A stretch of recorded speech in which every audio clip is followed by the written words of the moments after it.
Okay, I'm gonna call the meeting to order. It's Public Works, it's 7:35, and we have Ed Gentile, who's going to give us an update from the Darien Public Works. And he's also giving this update to the RTM on the 28th. So if you have questions and they don't occur to you tonight, you'll be able to ask them then. Okay, thanks, Ed. Thank you. Thanks for having me here. I guess I have a list of 6 topics the RTM has asked me to review with them, so you get a first taste of it. I'll try to keep it short and brief and not bore you to tears. You're going to hear it twice. First project, the update with the DPW garage project. I put some bullet points together, but basically I do want to, and I always try to at least mention the strong building committee that we had. One of your members right here, Liz Bacon, Martha Banks, Jim Bosick, Jennifer Hill, Kip Coons, Joe Pagliulo, and John Zagrodsky. And I mention that because there's a lot of building going on here in town now, and they are looking for volunteers, and I think Liz can attest to the fact that it's a really great way to get involved in a project and stay in touch. And one of the opportunities that if you get to put your name on something when you're done here. So we went through a CM process, guaranteed maximum price. I want to mention these things because if you folks haven't heard already, this is one of the areas where the selectmen has pushed for us to better ourselves in doing projects. And in selecting a guaranteed maximum price, we were able to finalize the budget before going into the RTM for final approval for cost. That helped us out a lot. It also reduces the likelihood of value engineering any parts of this project out after you get your bids in. Bids come in, you're a little high, you start to look to where to trim your project. And from the design standpoint, that's not a really great way of doing work. You don't end up with the project you think you were going to end up. During our construction phases, we actually had to work through an occupied building and through a winter season. And if you know anything about DPW work, we move snow, and that's generally the main reason we're here. But trying to work in a building that was half torn apart, I think our guys did a great job, and I think we adapted well to what we were given out there. Our schedule. Original schedule during the bidding process I had put out was about 15 months. I figure it gave us time to move people around and move things around so that we could function properly. The CM that we had selected proposed a 12-month schedule. We actually finished in 11 months. And that was done through the cooperation with the DPW staff, who did quite a bit of the work, and AP Construction and their management and phasing of the project, which helped us a lot. They got that building up and closed in just as the winter was hitting, which allowed them to work through the winter on the interior of the building, which was key. Our overall budget was $6.545 million as we presented to the RTM. Our final balance was over $500,000 in the black. So ahead of schedule, under budget. That's a dream job right there. The building process and procedures that I like to review at the end, generally what John Zagrodsky would call our lessons learned summary, were 3 key points. Consistency in your personnel throughout your design phase and through construction. You want somebody that knows what's going on in that building or facility or park or whatever it is from beginning to end. Do your homework early. Eliminate all the possible unforeseen conditions, whether it be buried in the soil, up in the roof tiles, wrapping pipes with insulation. Find out what those things are, because they cost the most when you find out after you bid the job. And have a knowledgeable owner's rep and a strong building committee. That got us through, and we had lots of meetings, that got us through a lot of the questions. I got a great feedback from the building committee as we went through. I can't tell you how many meetings that I sat there and listened in surprise of the discussions going on, because I was pleasantly surprised. Wasn't just getting, Ed, do what you have to do, or wasn't being told what to do. I was actually working with a group of people that that took a vested interest in the project. So, with that said, that was the update on the garage project. The next one is gonna be the West Avenue intersection project. We got lot SIP approval for the fundings back in March of 2016. Special appropriation in March of 17 for the design, which is the percentage or the funds that the town had to put up. It was about $160,000. We hired Fuss & O'Neill to start the design, and our preliminary cost estimate provided by Fuss & O'Neill at 30% was $1.2 million of construction costs. Just so happens to meet the approved funding from LOTSIP. So we're at 1.2. For what? LOTSIP. What's that? It's a local transportation capital improvement program. Okay. And can I just ask, you said at 30%, what does that mean? That means at 30%, we designed the program, the project, and stopped at 30%, if you will, of completion. The layout was there, the details were for location, dimension, cut and fills, types of asphalt, that was all there. The specifications weren't done yet. The really in the weeds details aren't completed yet. That gets you 60 and 90%. And when you're finished with a full-blown, ready-to-bid project, that's 100%. Okay. So in August of 2017, we submitted our 30% design drawings to the DOT.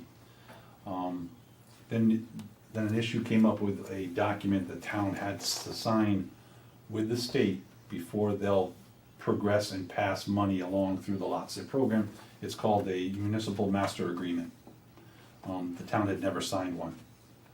The town had never gotten LOTSIP funding either. So we had to work our way through that process, which we did. And then the budget freeze came for the state, and they froze the money. So this is where you're gonna see a large gap in our process. So August 2017 to November of 2018, nothing moved. They finalized their review in November for us and gave us, in 2018 of November, gave us a commitment to fund letter, which means they're ready to get going. They looked at our plans at 30%, they're good enough, the estimate is sound, they told us to proceed. Okay, so what ended up happening after that now, I've been working with Jeremy on this project, the Director of Planning and Zoning. We met and started to, and proceeded to hire an appraiser, because we have 7 properties that are gonna be impacted by easements. Some permanent, some temporary, but the process starts with you getting an appraised value of that easement, and then meeting with the property owner. We currently have a public information meeting set up for this Thursday at 7 o'clock here at the town hall.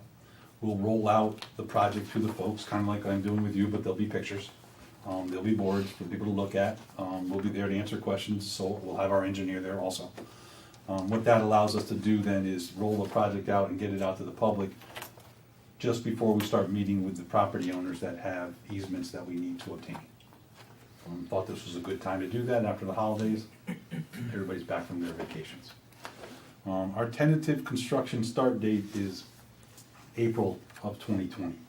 So I'm hoping about a year from now we'll bid this with approval from CONDOT, and hopefully start breaking ground in April or May. That'll probably get us the major disruption during construction when school is out, and that's kind of what I'm shooting for. It's a small target of 10 weeks, but good things happen when you're ready, so hopefully we'll be ready by then. Do you expect problems with the easement? I think I can say you should always expect something from the easements. I don't have any problems, but people have a lot of questions. You know, what's my liability? Where do I have a cost? Do I have to hire a lawyer? All those questions start to come up when I approach you to take any property or talk to you about using your property. So we've hired a very good appraiser. He was recommended by Tony Hamicki, our tax assessor, who uses them quite often. It seems like the guy already has gotten started. He's jumped right out and he's getting ready to get going. Can you generally say what the project involves? Is it adding turning lanes? Is it We are going to be adding a left turn lane eastbound, that'd be coming from Rings End, and northbound, coming from the train tracks or from the gas stations. The other two approaches do not call for, as far as the traffic counts go, a dedicated left turn lane. That'll open up traffic going north and south and east and west to people that get stuck behind the vehicles that are making those turns at the lights. How deep are the turn lanes? They should, I'm gonna take a little guess from my memory, because I haven't looked at it lately, but I believe they queue up about 6 or 7 vehicles. Oh, good. Don't hold me to that. I think I started with 5, and I think we can get 6 or 7.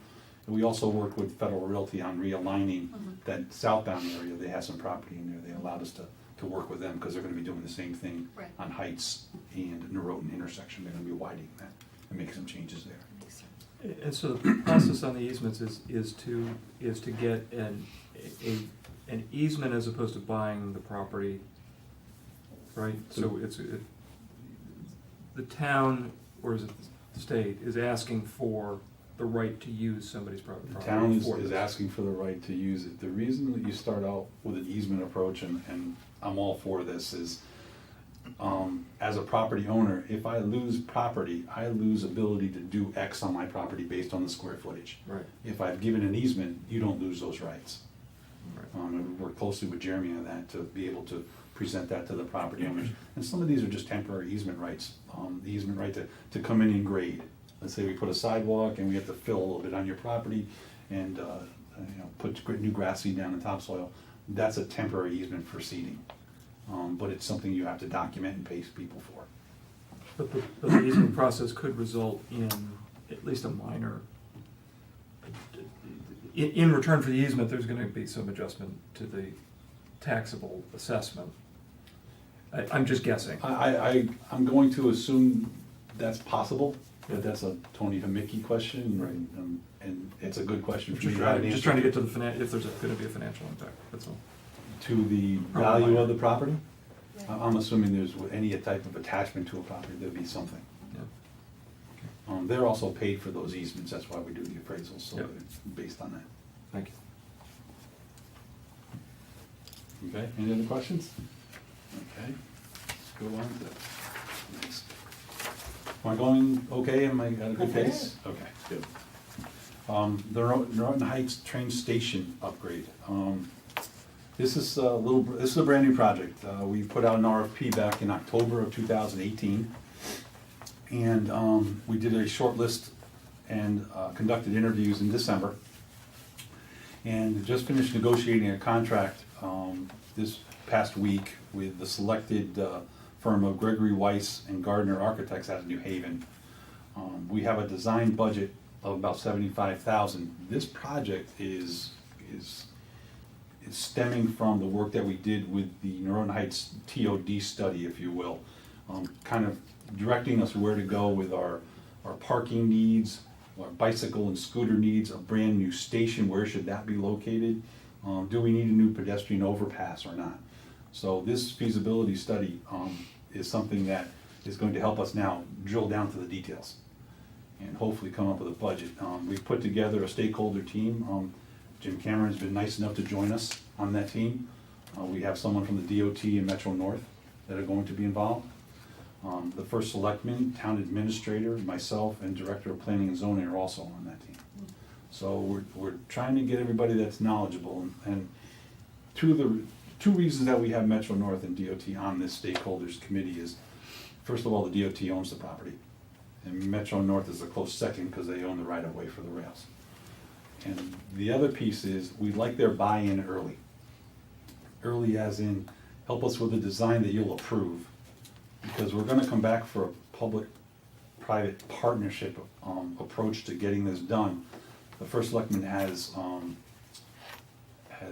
stated that she would dedicate funds to this from the parking fund as generates from the parking revenue, as long as the state would also be involved.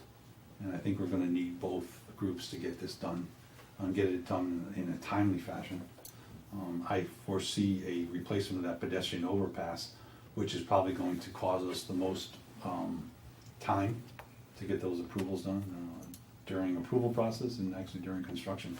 And probably cost us the most out of any one piece that we're going to do over there. Are there any other companies other than Manafort that does the building? There are. You should look at them, because those guys were off for 2 summers in a row while they got it on time in November, a month late, 2 months late. You doing the platform project? Yeah. Most of the time in the summer, they were just not even existent. There's an inherent risk with doing any type of work for the DOT and Metro North at the same time. There are very few companies that want to go out there and explore that risk. Manafort happens to be one of them that does the majority of the work. Banting Construction is another one. They happen to be on the team with Gardner, Gregory Weiss and Gardner, who we're going to hire, so they're going to help us with the estimating. So I think that's going to give us a solid number to work with as we go forward with this project. They just did quite a number of stations up the line that they have some background in with pedestrian overpasses and new buildings and so on. And they're good, they do great work, but they definitely take their time to do it. Speed is not, No. that's not one of those requirement, check that box type of thing that they do, yeah. Does this also include like sewage or sewer drainage and whatnot? Or is that included in the platform project already, or? A little bit more specific on what, Well, because I know that the drainage area over in that is not great. I don't know if like this project would include, if you're dealing with parking, or should it will not, but the good thing is I'm already working on a plan to do the drainage in the parking lot. So Okay. that was I started that long before we started this project. Okay, I didn't think I wanted to melt the two together. As a matter of fact, I got a grant from UConn for about 90 grand to do the design and come up with construction plans to do underground detention and tying it into the pipe that goes underneath the parking lot. Basically taking all the water that comes off the parking lot in Roden Heights and goes to the little low area on Heights Road and cutting it off, putting it into the ground, and then putting it into the pipe, not sending it out to the road. So this should help, as well as the detention system that Federal is putting on their property, and some detention that Palmer's are putting on theirs that come down this direction. So there's 3 of us that took a shot at doing something. I was able to get a grant, and that was fortunate for the town. cool.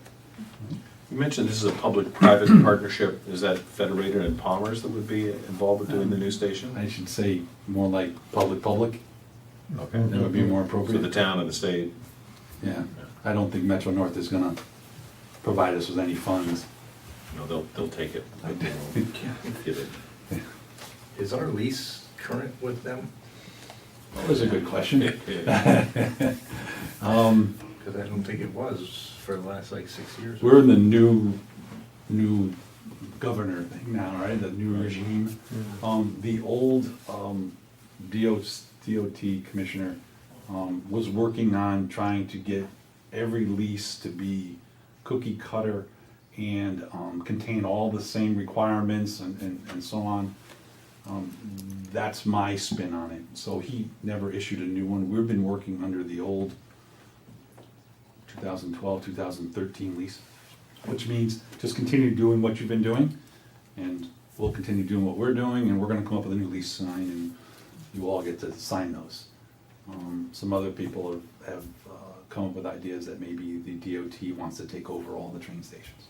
I've heard that too. I don't know how true it is, but those rumors are out there too. So for right now, essentially, it's month to month. That anytime they can come in here and knock on the door. I don't believe they'll start with Darien, but we'll hear that it's coming. And at that time, I think, And we're not the only town with an expired lease either. no. I think I don't think most of them are, or I a don't lot of think them he are. hasn't signed a new one, and unless you're a brand new station just built, Yeah. which is kind of why we're looking at trying to bring in a new station and putting our funds out there to say that I think we want to keep control and care of this facility and this property through a proper lease. But there is a risk, though, that if we put up a new facility, that the town, I assume, is going to fund in some way, that the state could just come in and say, thanks. We have a parking fund. The revenue generated by the fees over at the Northern Heights stations, all the state properties, go into this parking fund. That fund is to be used for capital work on, and only on those properties. So that's what that fund is sitting there doing. It's waiting to be used for capital improvements. So this isn't fresh town money Yet, yet. Depends on what we want to put in that beautiful new station, right? right. Okay, the, let's see, 1, 2, 4th? Number 4. Yep, Darien Train Station Platform Project. If you all haven't heard about that one, this is even better. I'm gonna say better because it's gonna try something different. We were notified in July of this past year, 2018, unofficially notified, of a platform project. It's- Ed, how are you? How are you? All right. In, Whoever's coat is here to here. Thanks. So we're notified in July 2018 of a project, a platform project at Darien Train Station. In September 2018, we met on site with the DOT reps to review this project with them. I just so happened to have a town, or a Darien Railroad Station elevator replacement project that I'm working on. So we met there to go over how do we coordinate this, because I can't maintain the elevator up anymore. They're a mess right now, and they've been down for a while. So we talked about that. So what the DOT did is they tentatively agreed to include the elevator replacement project in with their platform project. So they're gonna do them at the same time. All I have to do now for 2 years is keep them up and running. So I'm in the process of doing that right now, getting back up and running, getting into a condition so that they will last for 2 years, and then we'll continue to maintain them until they start and complete this project. The platform they're gonna be made out of what they call FRP. It's fiber reinforcing polymer, and they're gonna be heated. So they're going to try to eliminate the maintenance part with the snow and the ice, and try to eliminate the use of salt on these platforms. Because I will tell you, my guys are instructed to salt them, so that there is no ice on those platforms. My shoes can attest to that. We want to keep you on top of the platform. That's true, but the leather disappears by the end of the winter. They do roughly eat their way through them. The tentative schedule for construction start date is 2022. So they haven't had their first meeting yet. That's generally where I get to go and speak my piece for the first meeting. And I will, of course, talk about the wonderful project at Northern Heights and their timing and some of the issues that we ran into, so that they understand that they cannot be repeated over Darien, or they need to do their best to make sure that doesn't happen. So I'll be involved like I was in Northern Heights, planning every one of their meetings I was at it, making sure that I did my best to keep the impact of parking down, access to the platforms open. There's nothing I can do about making the contractor move faster, but I can mention it when he's not moving at all. So that I will try, and I will commit to doing that. I'm glad to hear about the heated platforms. They did that at the new stations on the Hartford line. Yep. And have had good success in the icing that we've had in the past few days. So they didn't have to put salt down. It was like a heated driveway. It just melted as it hit. And it saved a lot in terms of, manpower having to get out there and shovel and scrape and ruin people's shoes. They do still have to walk from the parking lot to the platforms, Yeah. which is where my platform crews spend probably the most time at the end of the storms, clearing all the sidewalks, the parking areas. We own the sidewalks all the way around these parking stations and some of the overpasses. So we're still involved with all that, but this will be a relief to where we just have to check them instead of having to jump on them and right out of the gate and throwing salt down on top of them.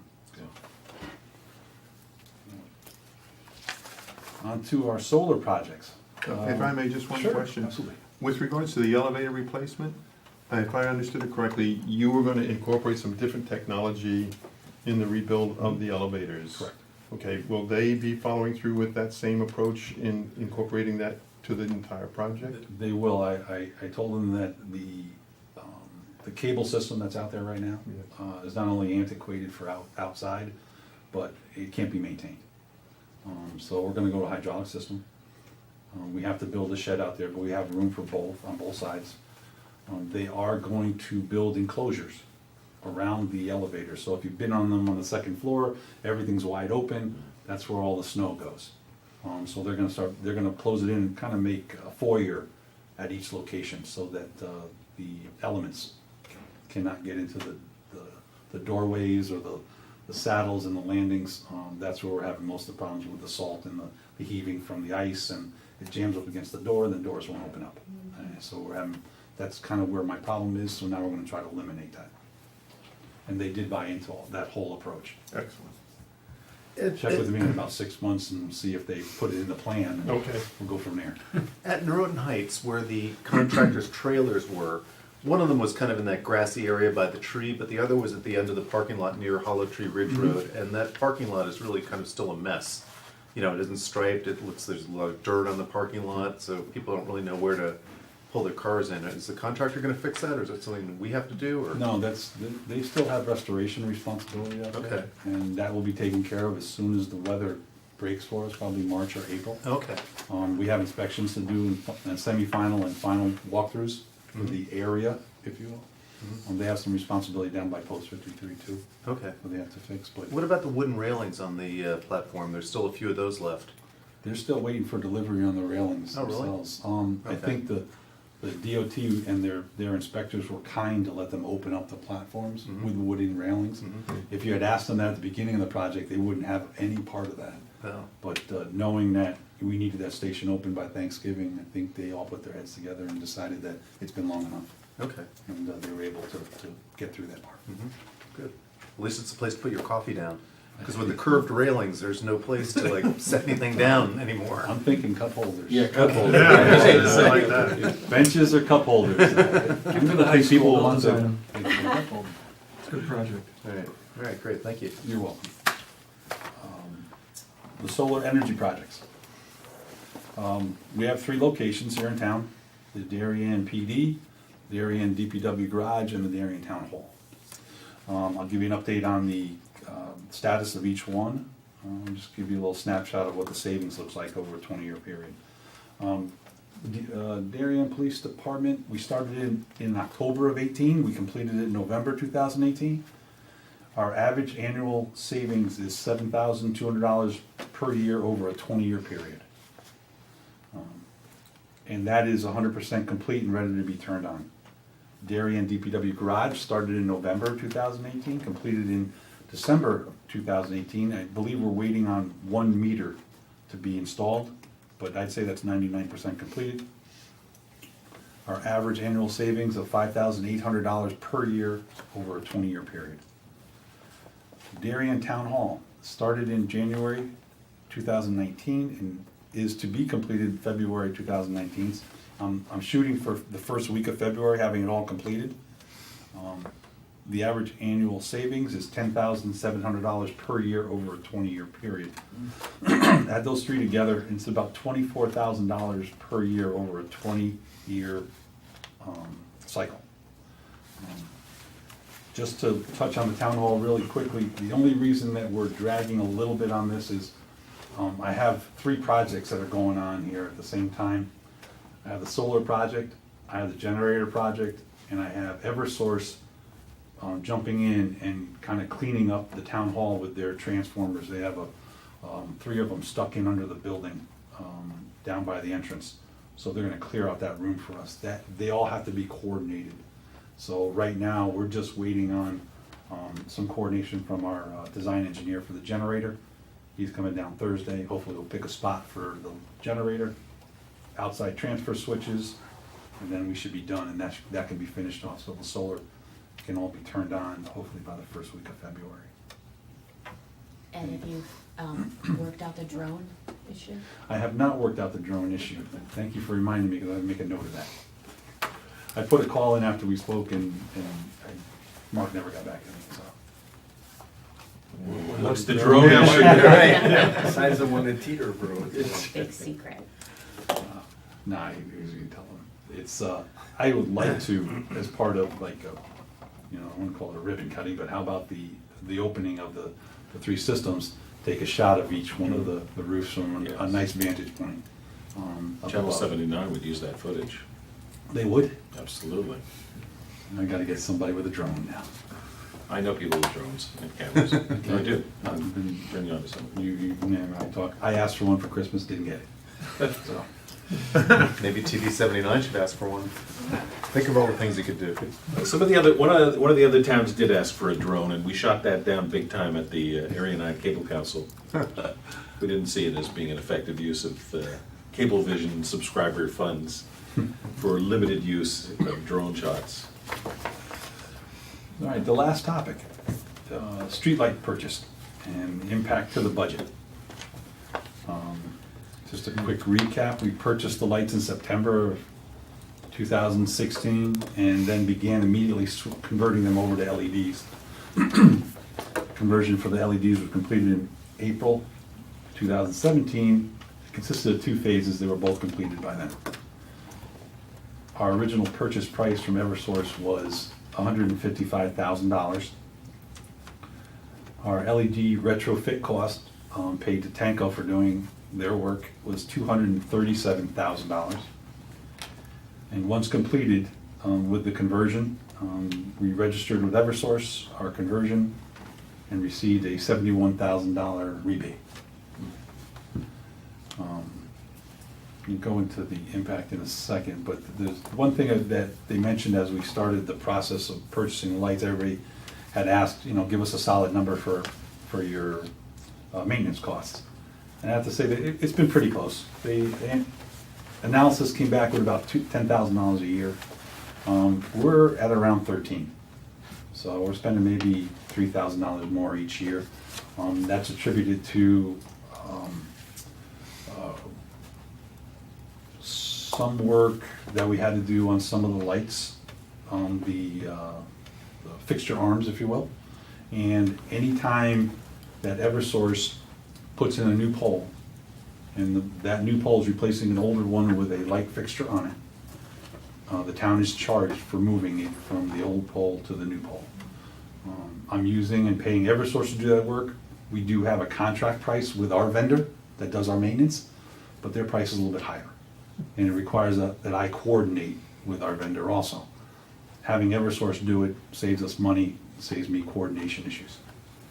So we plan on doing that. And I've been getting 5 or 6 of those a year. They'll put a new pole up there.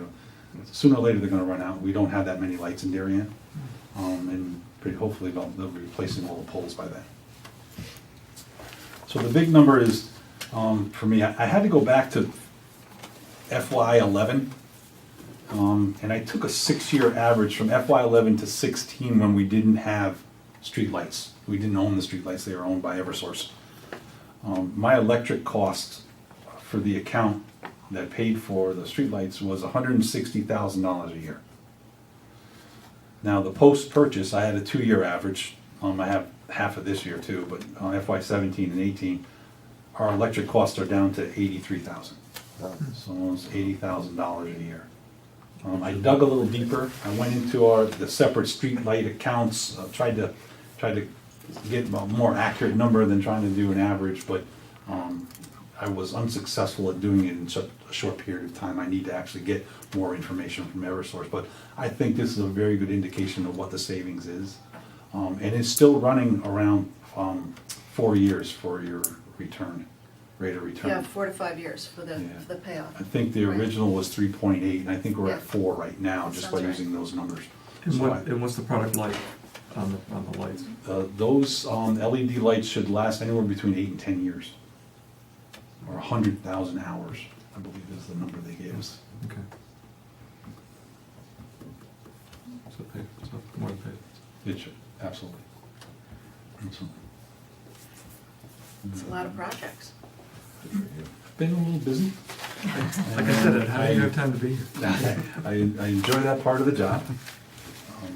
So Ed, your meeting is on Thursday, 7 to 9? 7 to, yeah, 9 o'clock. We won't kick anybody out, but, usually these public information meetings, they'll run for an hour, hour and a half, so You guys can do 8:30 or so. And it's room 206? In room 206, Jim has gracefully, at Channel 79, is going to cover it. Great.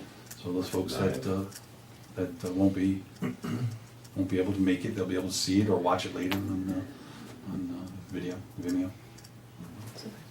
Thank you so much for Thank you. coming Thank you. tonight. Thanks, Ed. Thank you for asking me to come in. Appreciate it. We'll see everybody on Monday. Nice job on the sidewalks too, from Post down into the Norotan station. Yeah. Good job on that. I'm desperately trying to figure out a way to get the other side done on Heights Road. I need to put one there. And I don't know how I'm gonna convince that bank to give up some of their sidewalk over there so I can slide the road a little bit when Federal comes in, but I'm keeping my fingers crossed and, you can't get anything done if you don't ask, so I'm gonna go after that one too.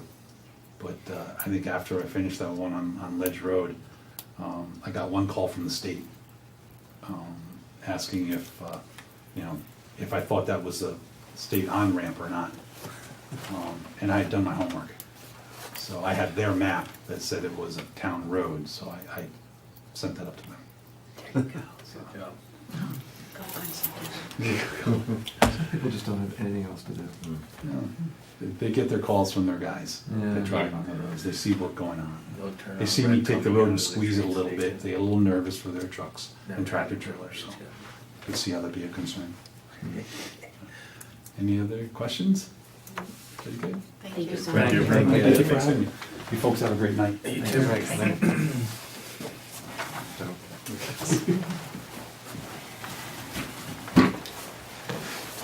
Okay. So next on the agenda is the approval of the December 17th minutes. Do I have a motion?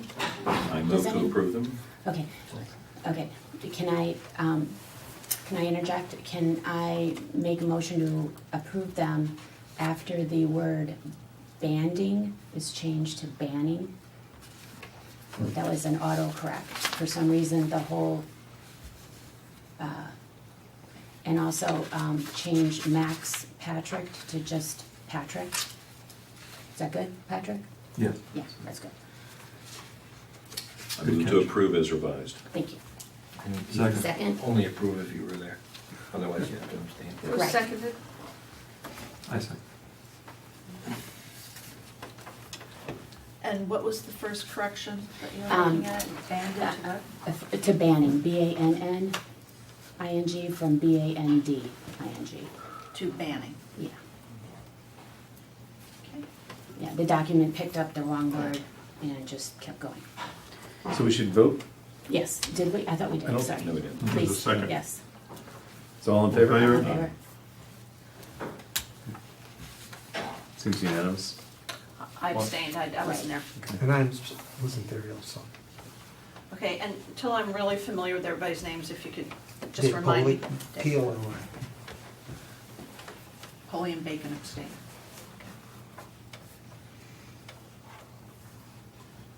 Okay. You're not abstaining, right? No, I Yeah, voted you were there. yeah. Okay, okay. Okay, so then the next part of our meeting will be concerning the bag ban ordinance. And I'm sorry I've been inundating you with information, but it just keeps coming. So I thought what we would do first is go through the sequence of events and how we kind of got here. So the BYO group brought this issue, this suggestion of this ordinance to the Board of Selectmen in August. The Board of Selectmen asked the RTM on October 15th to investigate it and get public opinion. The BYO presented to our group and to TGSNA and Public Health and Safety on the 22nd. The town hearing is scheduled for February 6th. I'm hoping that we can have a meeting. I'm planning on calling a special meeting on February 7th to go over the results from the town hearing. Next, the ordinance will, and that's at a time where we will be working with the other two committees to work on the actual wording of it.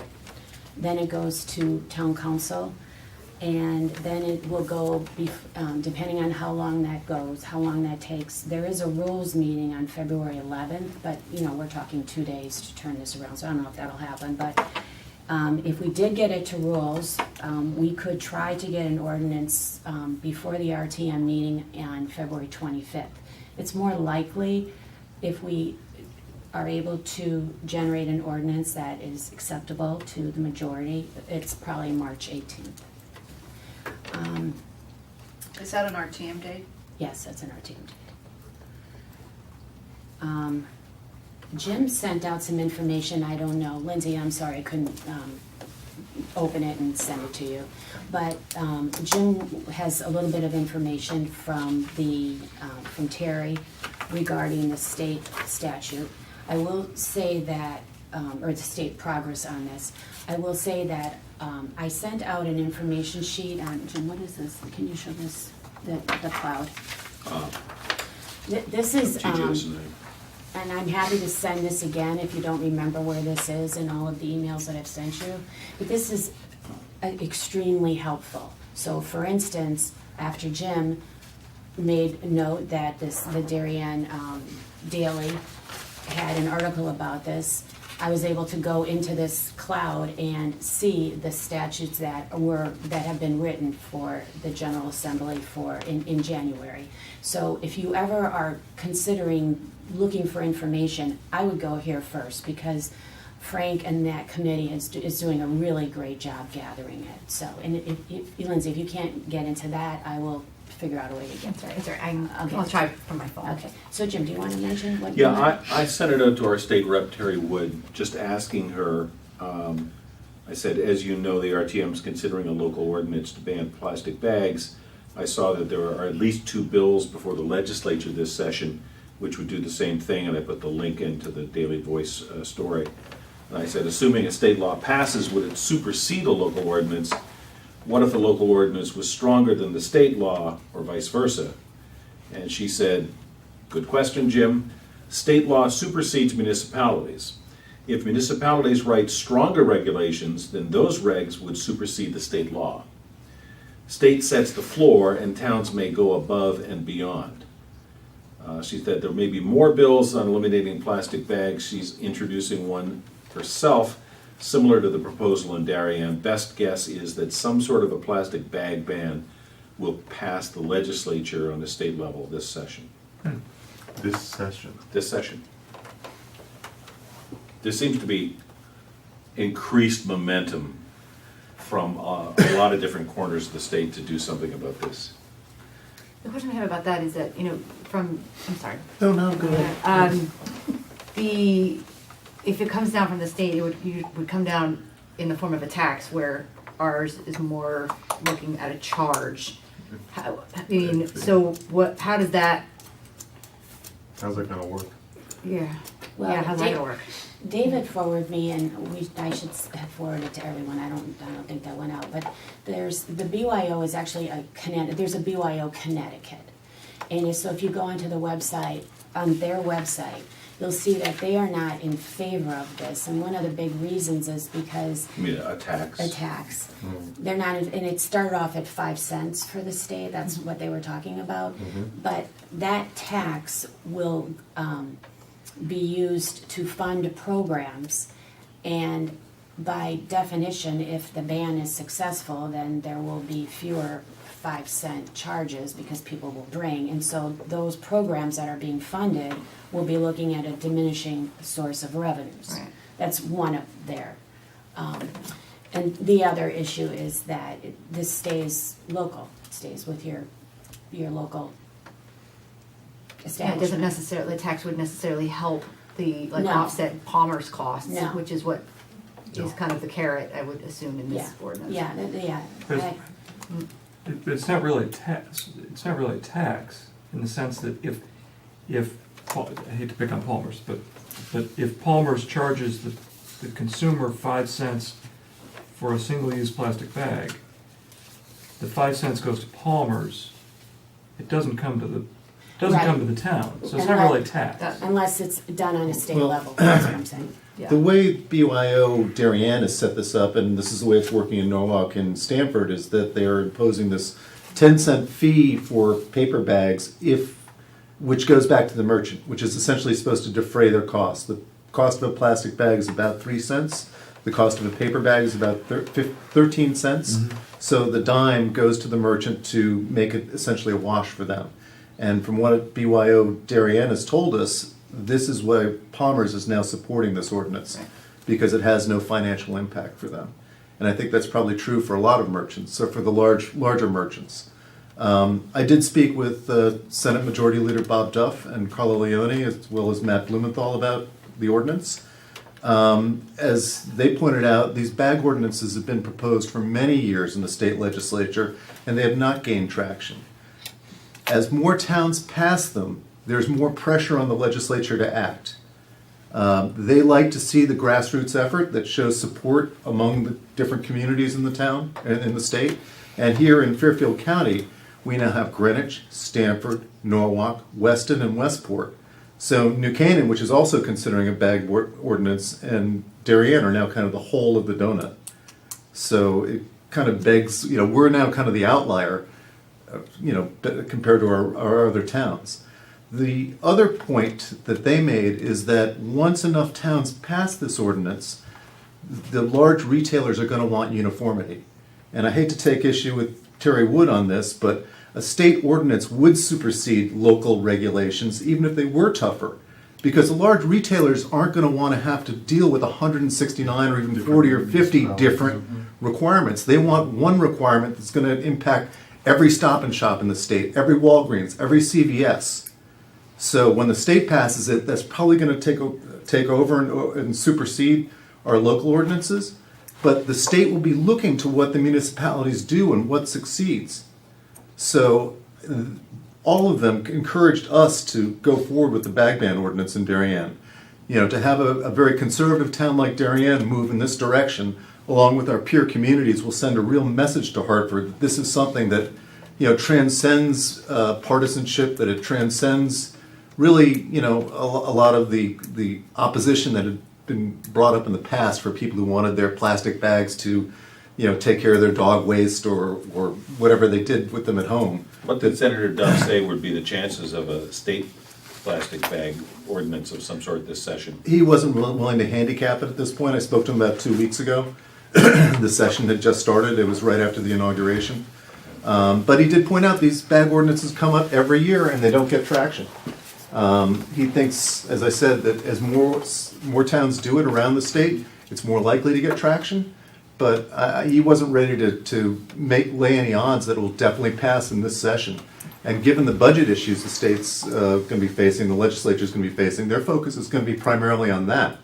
So it wouldn't surprise me that they focus more on that aspect and leave something like this for the short session in another year. That's why Stamford and Norwalk, when they enacted their ordinances, they put a 6-month delay into them to give the retailers an opportunity to catch up and also to give a chance to see what the state may or may not do. And Darien should probably adopt that similar sort of tactic. That if we adopt an ordinance, it wouldn't go into effect until the fall or even December 31 or January 1, 2020. Right. If the state enacts an ordinance and we enact it first, and our current ordinance, the 10 cents is going to the retailer.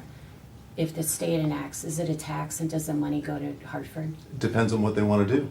Okay. I mean, I think the state can do almost anything they want in terms of that. If they want to do it as some sort of reimbursable fee for the merchant, if they can find a way to do it constitutionally under their power to protect the environment, they can enact that. And I think the more towns that do that, like Stamford, like Norwalk, which have done that, if Darien and New Canaan go that way, they're going to see that this is a way that that the towns are liking and that the retailers are getting behind. Okay. So they're looking for consensus up in Hartford. So I think the more towns that act, in a similar fashion, is going to send a powerful message. So has everyone looked at the ordinance? Okay. Make sure it's Okay. that one. Okay, well, they're also, I emailed the BYO's draft ordinance, okay? And I also have, myself, I have the Norwalk and the Greenwich and the Weston and the Westport and the Stanford. So what I did was meld them all together, and they are very similar in general. There are some issues that I noticed myself, and I'm hoping that other people have something else to add, that I think we should discuss. So what I'm assuming is that we're going to just keep moving this ball down the field and keep working on this. Okay, so we're going to educate ourselves now, and then we're going to have a public hearing and hear from the public. Then we're going to work on the ordinance, then we're going to send it to the RTM, or to rules, and then to the RTM. So, So let me ask you a question. We're gonna have a public hearing on which ordinance? The proposed ordinance from BYO? no, we're not going to have a public hearing on an ordinance. We're going to have a strictly an information gathering hearing. What are people being asked to comment on? It's more How like the they- concept of how a they feel ban, about it, of a yes, bag ban? Yes. And the Which bag ban? I mean, it's hard to have a public hearing and say, we want your comments on this, when it's the whole issue Well, it won't of, be the whole issue, because what we're gonna do is we're gonna hand them this one-page summary. which we're gonna endorse as what we want to see done. No, we're not endorsing, because we're not endorsing at this point. This is a general outline, and we're going to ask people to look at it, and we're gonna ask them to weigh in on if there's something else that they want, or if there's something that they don't want, or how they feel about it. And we're doing this because the more knowledge and the more we have the public voice, whether it's positive, negative, whatever, the easier this process will be.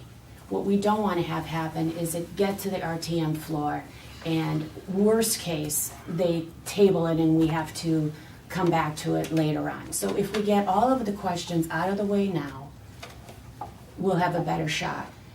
Okay, If that is I'm what not we opposed to wanna it. do. I just wanna make sure we give them something that they're asked to comment on. We will. Something very It specific. seems like it's the summary of the ordinance. It's That's like, what it's it the is. highlights of it. It's a summary, exactly. It's, okay, so Exactly. they are commenting. That's the other document that Frank was circulating? Yes. Okay. And I'm gonna ask, I will be working on this isn't the final copy, it's something like this, it'll be a one sheet that people will get. But Well, I could can use I- help, yeah, How will people get it? they will, when they come to the hearing, they will get it. I think we have to circulate it ahead of time. I agree with Patrick, it's gotta be circulated ahead You of can't time. expect people to just show up, read it, and then comment. Right. I think, first of all, you're not gonna get many people to show up. And number two, I think that's unfair. I just, people have to have a chance to digest this. Yeah, to process it. So why And- can't this be put in a link, and as part of the meeting notice, here's the link to it? Or, I think we Get it have in to the find local some media. way to get this into the, but, having said that, I think it then has to be caveated all over the place to say, we're not endorsing Yeah. this. This is the frame of reference, this is the discussion topic, with no endorsement from anyone, other than to put the topic on the table and Ask for your feedback. and ask for feedback. Okay. All right, can we come back to that? Yep. That's a good thought. Okay, I think, if I could, I think to Jim's point, this is kind of a unique type of public hearing. Generally, a public hearing on an ordinance does have the ordinance before the public and they get to comment on it. So I don't remember a time we've ever done a kind of a conceptual public hearing, but I think in this case, it probably is a good idea. It's kind of more informational than the usual public hearing, because whatever ordinance is finally adopted or chosen by us, that will have to go through a public hearing as well. Right. Again. Correct. That was gonna be my question. No, it Are we doesn't. putting the cart before the Yes, it horse? does. Yes, it does. Absolutely. Oh, An yes. ordinance has to go through a public hearing process. This is not an ordinance. Right. This is a general discussion in concept of what an ordinance might be. To assist in drafting an ordinance. And then my Once we other have an question is, ordinance. why isn't TGSNA writing this ordinance? That's my question. they are. That's who wrote this. I'm just gonna say, didn't they assist in putting this together? Yeah. But This- why are we trying to force this by March 18th? I guess that's my, Or not. I endorse, okay, well, I endorse sort of the process, but I really think holding the public hearing, which we're gonna be required to do anyway, holding the public hearing before we have an ordinance, I think it's almost it's not quite the cart before the horse, but I think we're sort of jumping the gun. I mean, I wanna get, believe me, I'm in favor of some sort of a ban, and I wanna make sure that this is done in the right way, and we're not jump starting and, have to go back, and I wanna get as much public input as we can to make sure that what we put on the table is going to be acceptable to not just the RTM, but the community, and this works. So, I'm worried that it seems like we're trying to force this into a calendar rather than come to the right solution. Well, I'm not trying to force it into a calendar, but I am working with an end date and trying to figure out what we need to do to get there. And February is not really practical. March is entirely practical. But we're in session until May, June. So why are we trying to push this through to March? And again, I'm not passing judgment on anybody. I'm just trying to understand why we're trying to force this in by March 18th. Okay. The reason I don't think we're forcing it in is because I've been looking at this very strongly for the last month, and it actually isn't as complicated as it appears. These ordinances all read very, very similarly. Mhm. There are just a few things that are different, and I have a list of them. Then why don't we just draft an ordinance for the public hearing? Since we're gonna have to hold one anyway. We could try to do that. We could try to do that. Or TGS&A could. Yeah. Yeah, They're meeting this week, aren't they? I think they they're are. meeting Okay. tonight. But they also want to know, because we're primary, what we want in that ordinance. So can I do this? Can I hand this out to you? That's fair. So on one side are the key issues that I think are different from each ordinance. And does anyone want to read this little cheat sheet really quick? Are you familiar with the ordinance? Got it, Okay, yeah. okay. So here, I wanna make sure I don't forget. Yeah, sure. That's basically what BYO does. I think that's right.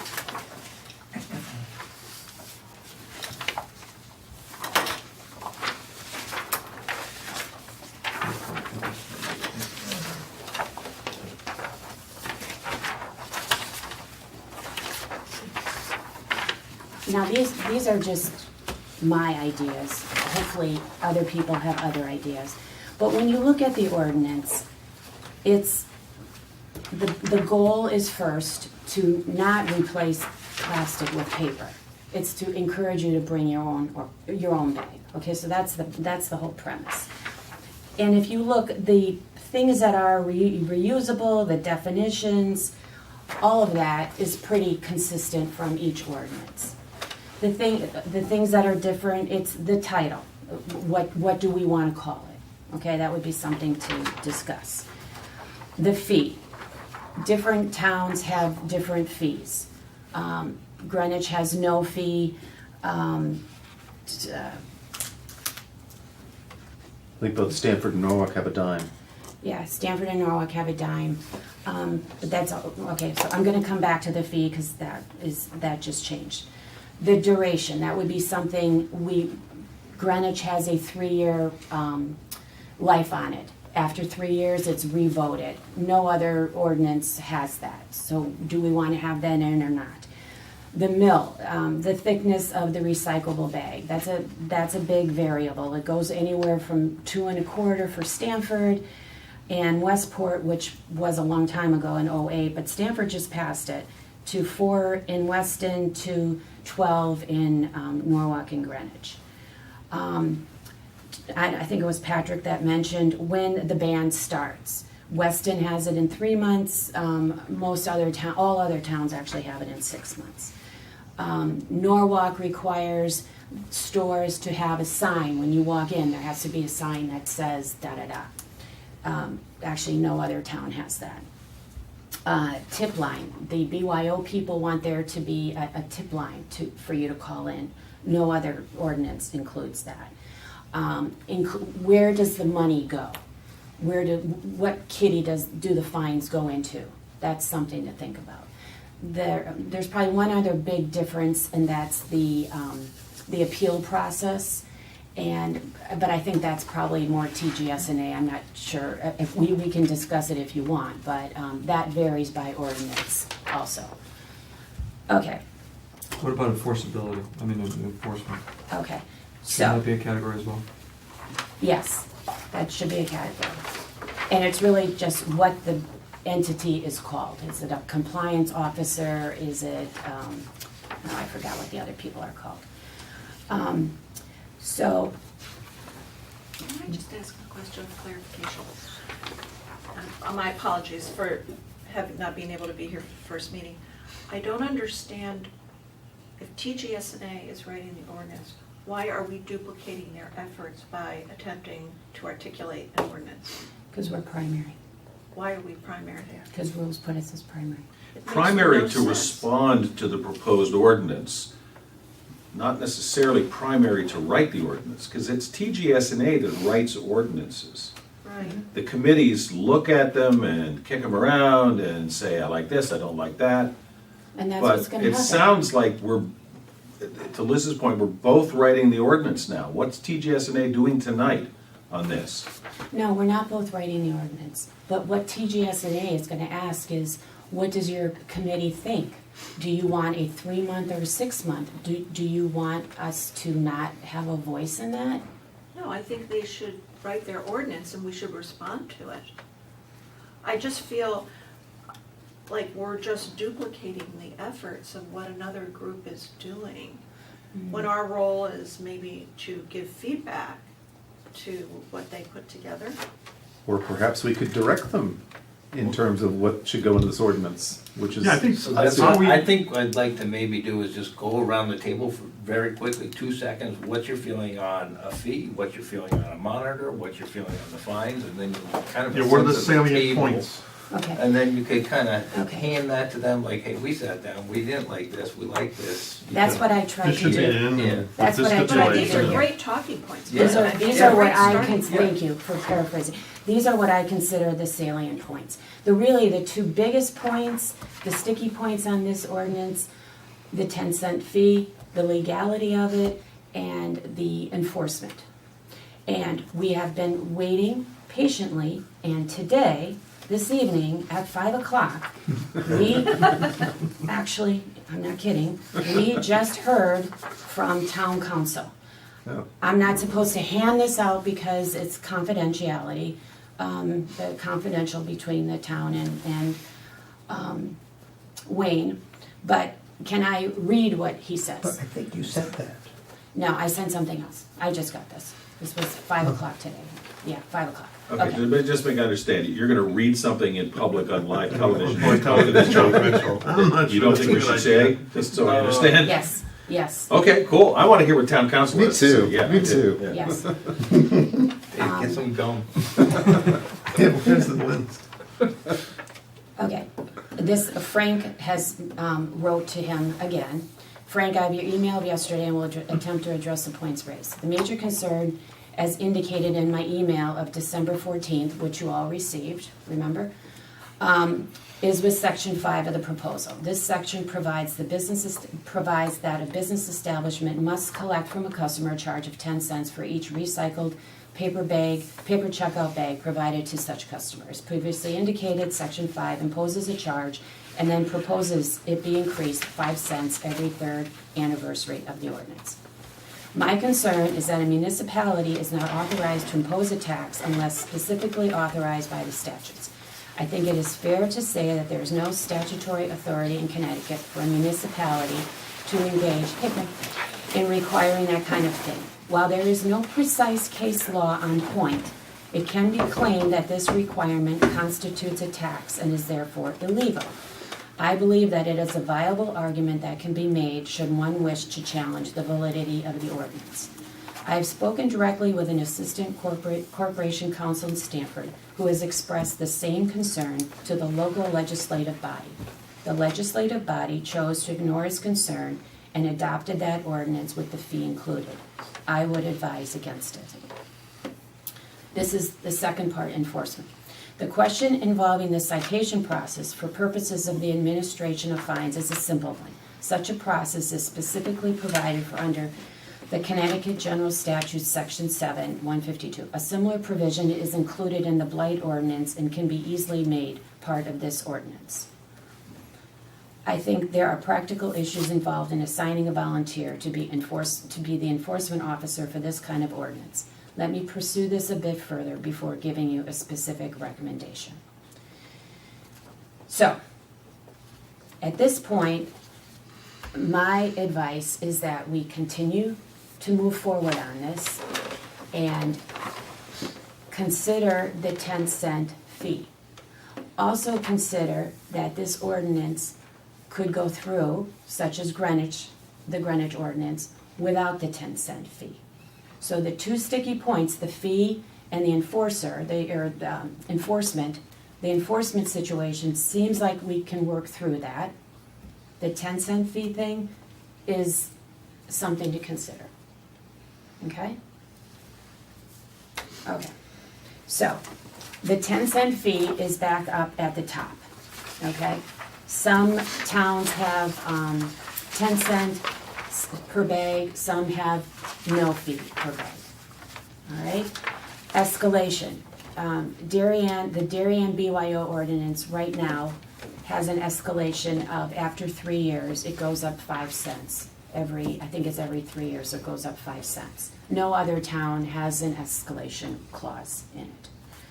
So those are the salient points that I think we as a group should address so that our voice is heard through the ordinance that TGNSA will be working on. We will, I am happy to work with anyone who wants to help me on this. This is coming from TGNSA, but because it's our committee, I am definitely going to make sure that I'm okay with it, and if anyone else wants to review it with me, this piece of paper that we will hand out, okay?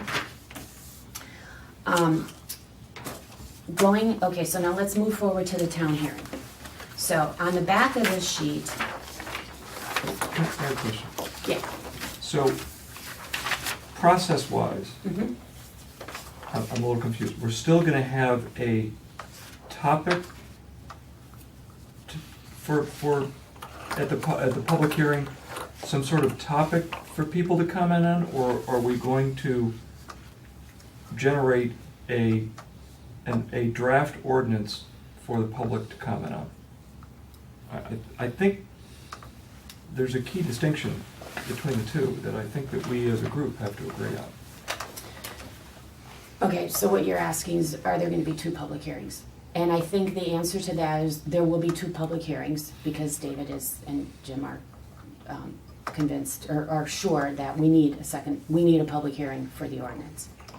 So this public hearing will still be a general information gathering on people's opinion, and it's simple. Do you want a plastic bag ban, and are you willing to pay 10 cents for a paper bag? I think, Who decided that we're gonna have 2 public hearings? I mean, I don't think that we've agreed to that.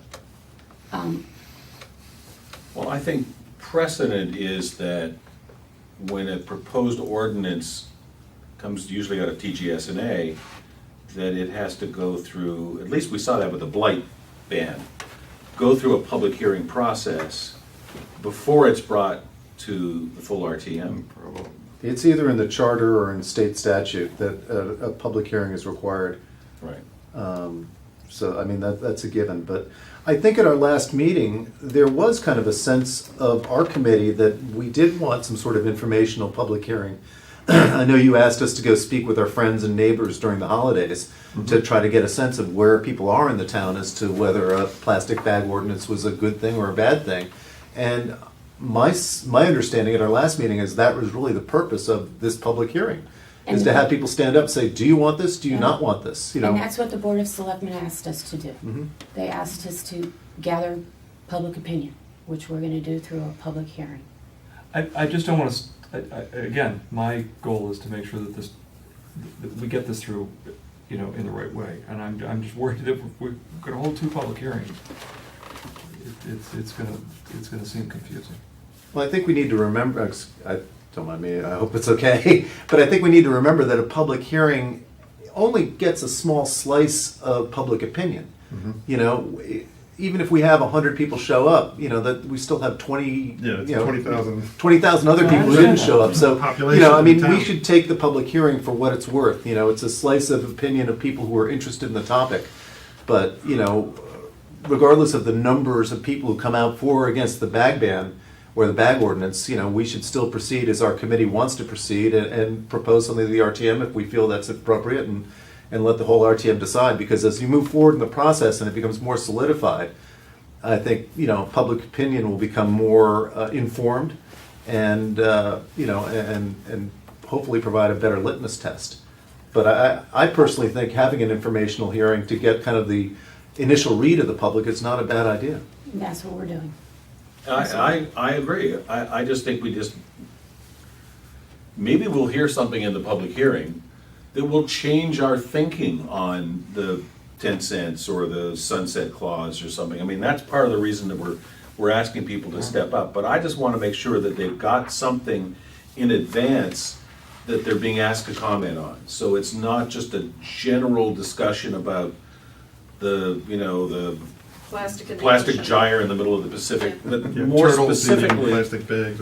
you know, like, I don't know what the difference between a 2.5 mil bag and a 12 mil bag is. I don't know. But I'm being asked to comment on that in this summary of the proposed ordinance. Why are we 12, why are they 2.5? Okay. I don't know why we just can't have paper bags. I don't know why they have to be reusable. I think that should be up to the merchant to decide if he wants to do a reusable paper bag or a regular paper bag. Well, the reusable bag is plastic. It's a bag that they sell to you. You mean Or canvas. non-recyclable? Non-recyclable, Paper I bag, meant right. non-recyclable. Right. So what was your point, Deb? Are we saying a merchant can choose any paper bag they No, want? and that's a good point. Okay, so That's my point. I don't know the terminology, but as I look at it, I think a merchant should be able to buy any paper bag they wish. Because so because the purpose of the ordinance is to ban plastic. Not I don't think, paper, though. I didn't think the purpose of the ordinance is No. to restrict what paper you can buy. no, see, the purpose of the ordinance is to encourage you to bring your own. That's the whole BYO thing. And so what they don't want is to have a paper bag that's actually ecologically more damaging than a plastic bag. And actually, it takes more natural resources to make the paper bag. So, but if you look at all of the other ordinances, you'll see that they all stipulate for the type of paper bag, they're all the same, they're all consistent. Now, Jamie would like the stores to be able to choose their own type of paper.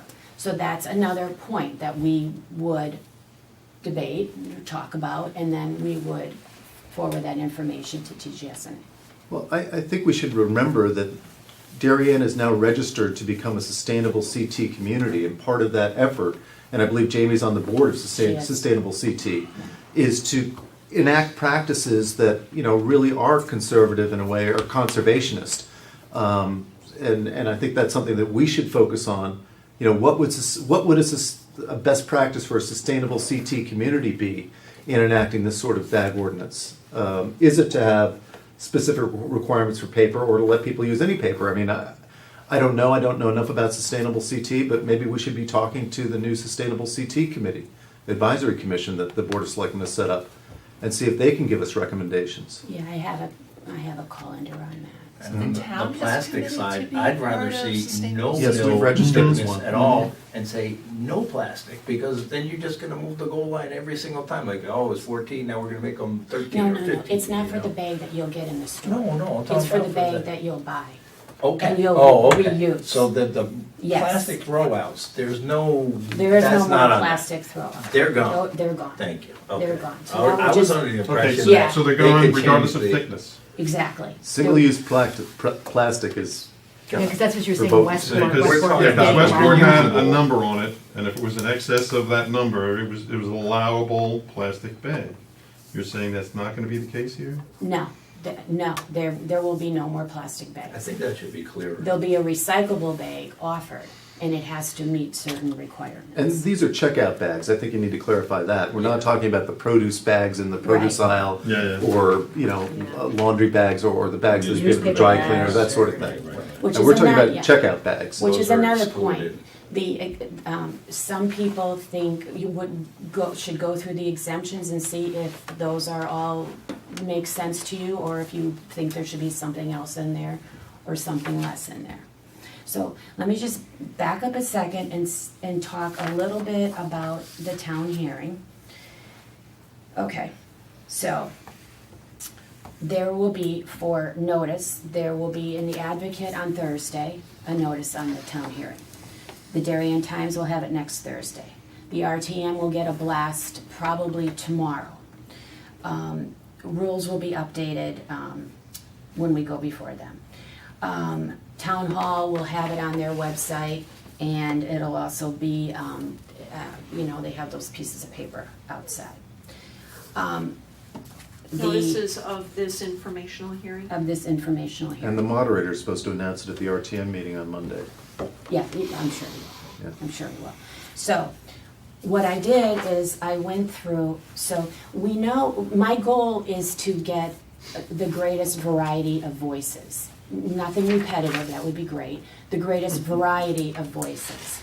And so I am quite confident that BYO will get their group out, okay?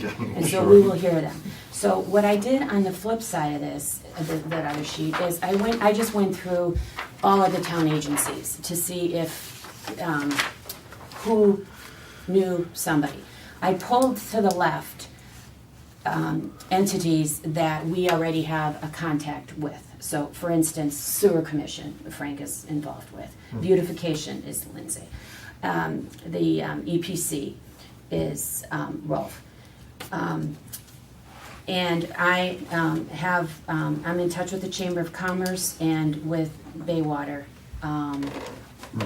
Okay, so what I'm trying to do is figure out a way to communicate with these organizations, these entities, and let them know what is coming up. And I agree, we need to have some kind of information to offer them. I have the public hearing announcement, but it's very plain vanilla, it just says there's a public hearing. So what I would like to do tonight is figure out who here knows or is involved with any of these groups or has any other ideas, and how we communicate with them. What do we send them? Do we have a blurb? Do we just forward a copy of the public hearing notice? How much do we want to educate them before? Okay, what's so funny, David? Oh, no, I'm just looking at these, I mean, I know people on just about all these committees. So- Okay, Thanks for volunteering, David. Okay. Right, Okay, Yeah, but these are easy. yeah. These are all people who are already engaged in town government. Right. We can find email addresses for all these folks, blast something out to them. It's the other 19,500 people in town Exactly. that have heard something about a plastic bag ban, who don't watch Channel 79, who don't read the Darien Times or the Patch or the Darionite, or, they're just kind of like going to work every day and sending the kids to school. And we need to make sure they know that this event is happening, call it an informational hearing or a public hearing or otherwise.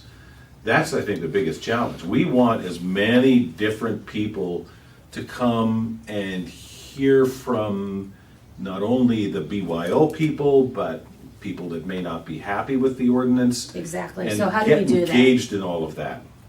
Well, I think the first thing is, we need to have a one-page summary of what it is we're asking them to comment about. And I don't think this is bad. This is the TGSNA summary of, I mean, they're calling it Summary of Proposed Ordinance for Management of Plastic and Paper Checkout Bags in Darien. But I think this summarizes pretty well what BYO is asking for. And I would almost leave this as it is.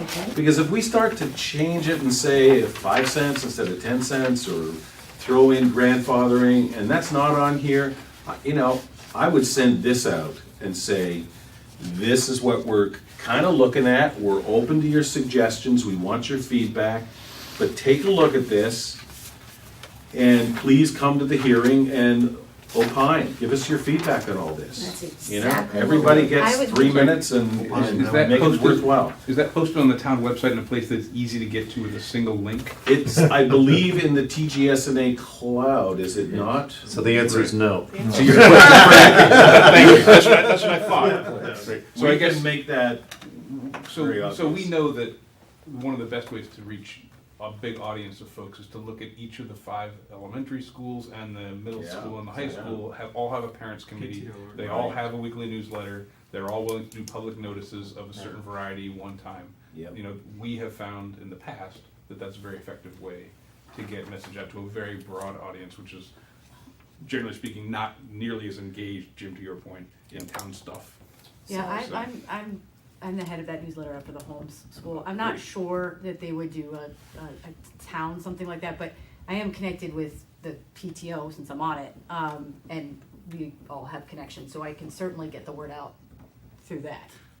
Any which way, Yeah, I mean, yeah. we've seen in the past that certain things like this have been Yeah. publicized They through do, the BYO newsletters. definitely does stuff, I just don't know if it's, Yeah. But my- I mean, like when there was the Okay. town referendums, you know, several cycles ago, that was definitely publicized through the town, Okay. those parent Local. newsletters. And I think that Yeah. for kind of select things that are especially of interest maybe to a broader, you know, the general TGSNA business is not gonna be of interest to that broad an audience. But this particular item will be of interest. And So, so I you think know, those Lindsay, editors have generally that encouraged the that. schools, and Frank, that's a great idea. BYO has been very involved with the schools with different activities. the straw stuff, yeah, for sure. So let me ask them if they are already. If it came from them, that would probably be a better way to And get I, it in. yeah, I don't wanna duplicate, my Yeah. feeling is they'll probably be on that, but I will double check, and then if Yeah. not, can I ask you to? Sure. Okay. Mhm. Yeah. And the reason I asked at the beginning about whether that document, the one-page summary, is available as a link, because when you send it out electronically, you can say, find the link here to the thing that we're gonna be talking about. Very easy to make that, if you can make that a one-click event. Yeah, you can do that through the platforms that we send the newsletters Okay. out on through Constant Contact, that's not a problem. Great, You can great. just send us the attachment, we can send that out. Okay. And the only thing this is all fine, the only thing, to your point here is plastic checkout bags less than 12 mil, like, that is gonna mean nothing. Give an example, Yeah, or just, like your typical Don't- CVS bag or your or yeah, typical or Stop and Shop either that, bag. or like if it's across the board, just Yeah. get rid of it. That was a question I was gonna ask, is should I ask, or should I bring bags and show the difference? Yeah. Because the mill, so for instance, after Stanford did the 2 1/4 mill, the BYO Darien group went back and asked Stanford to reconsider because they didn't feel that that was strong enough. Those bags are pretty flimsy and cause the same amount of damage, so, Yeah, I mean, to your point before, I thought you were saying that like, it doesn't matter what mill it is, it's done. yeah. So what's the point of even including Yeah, it? why then? is 12 mil listed then? Then just get rid of it. That's the recyclable bag. Plastic checkout bags. Yeah. Yeah, Does that mean you're bringing your own bag? Right.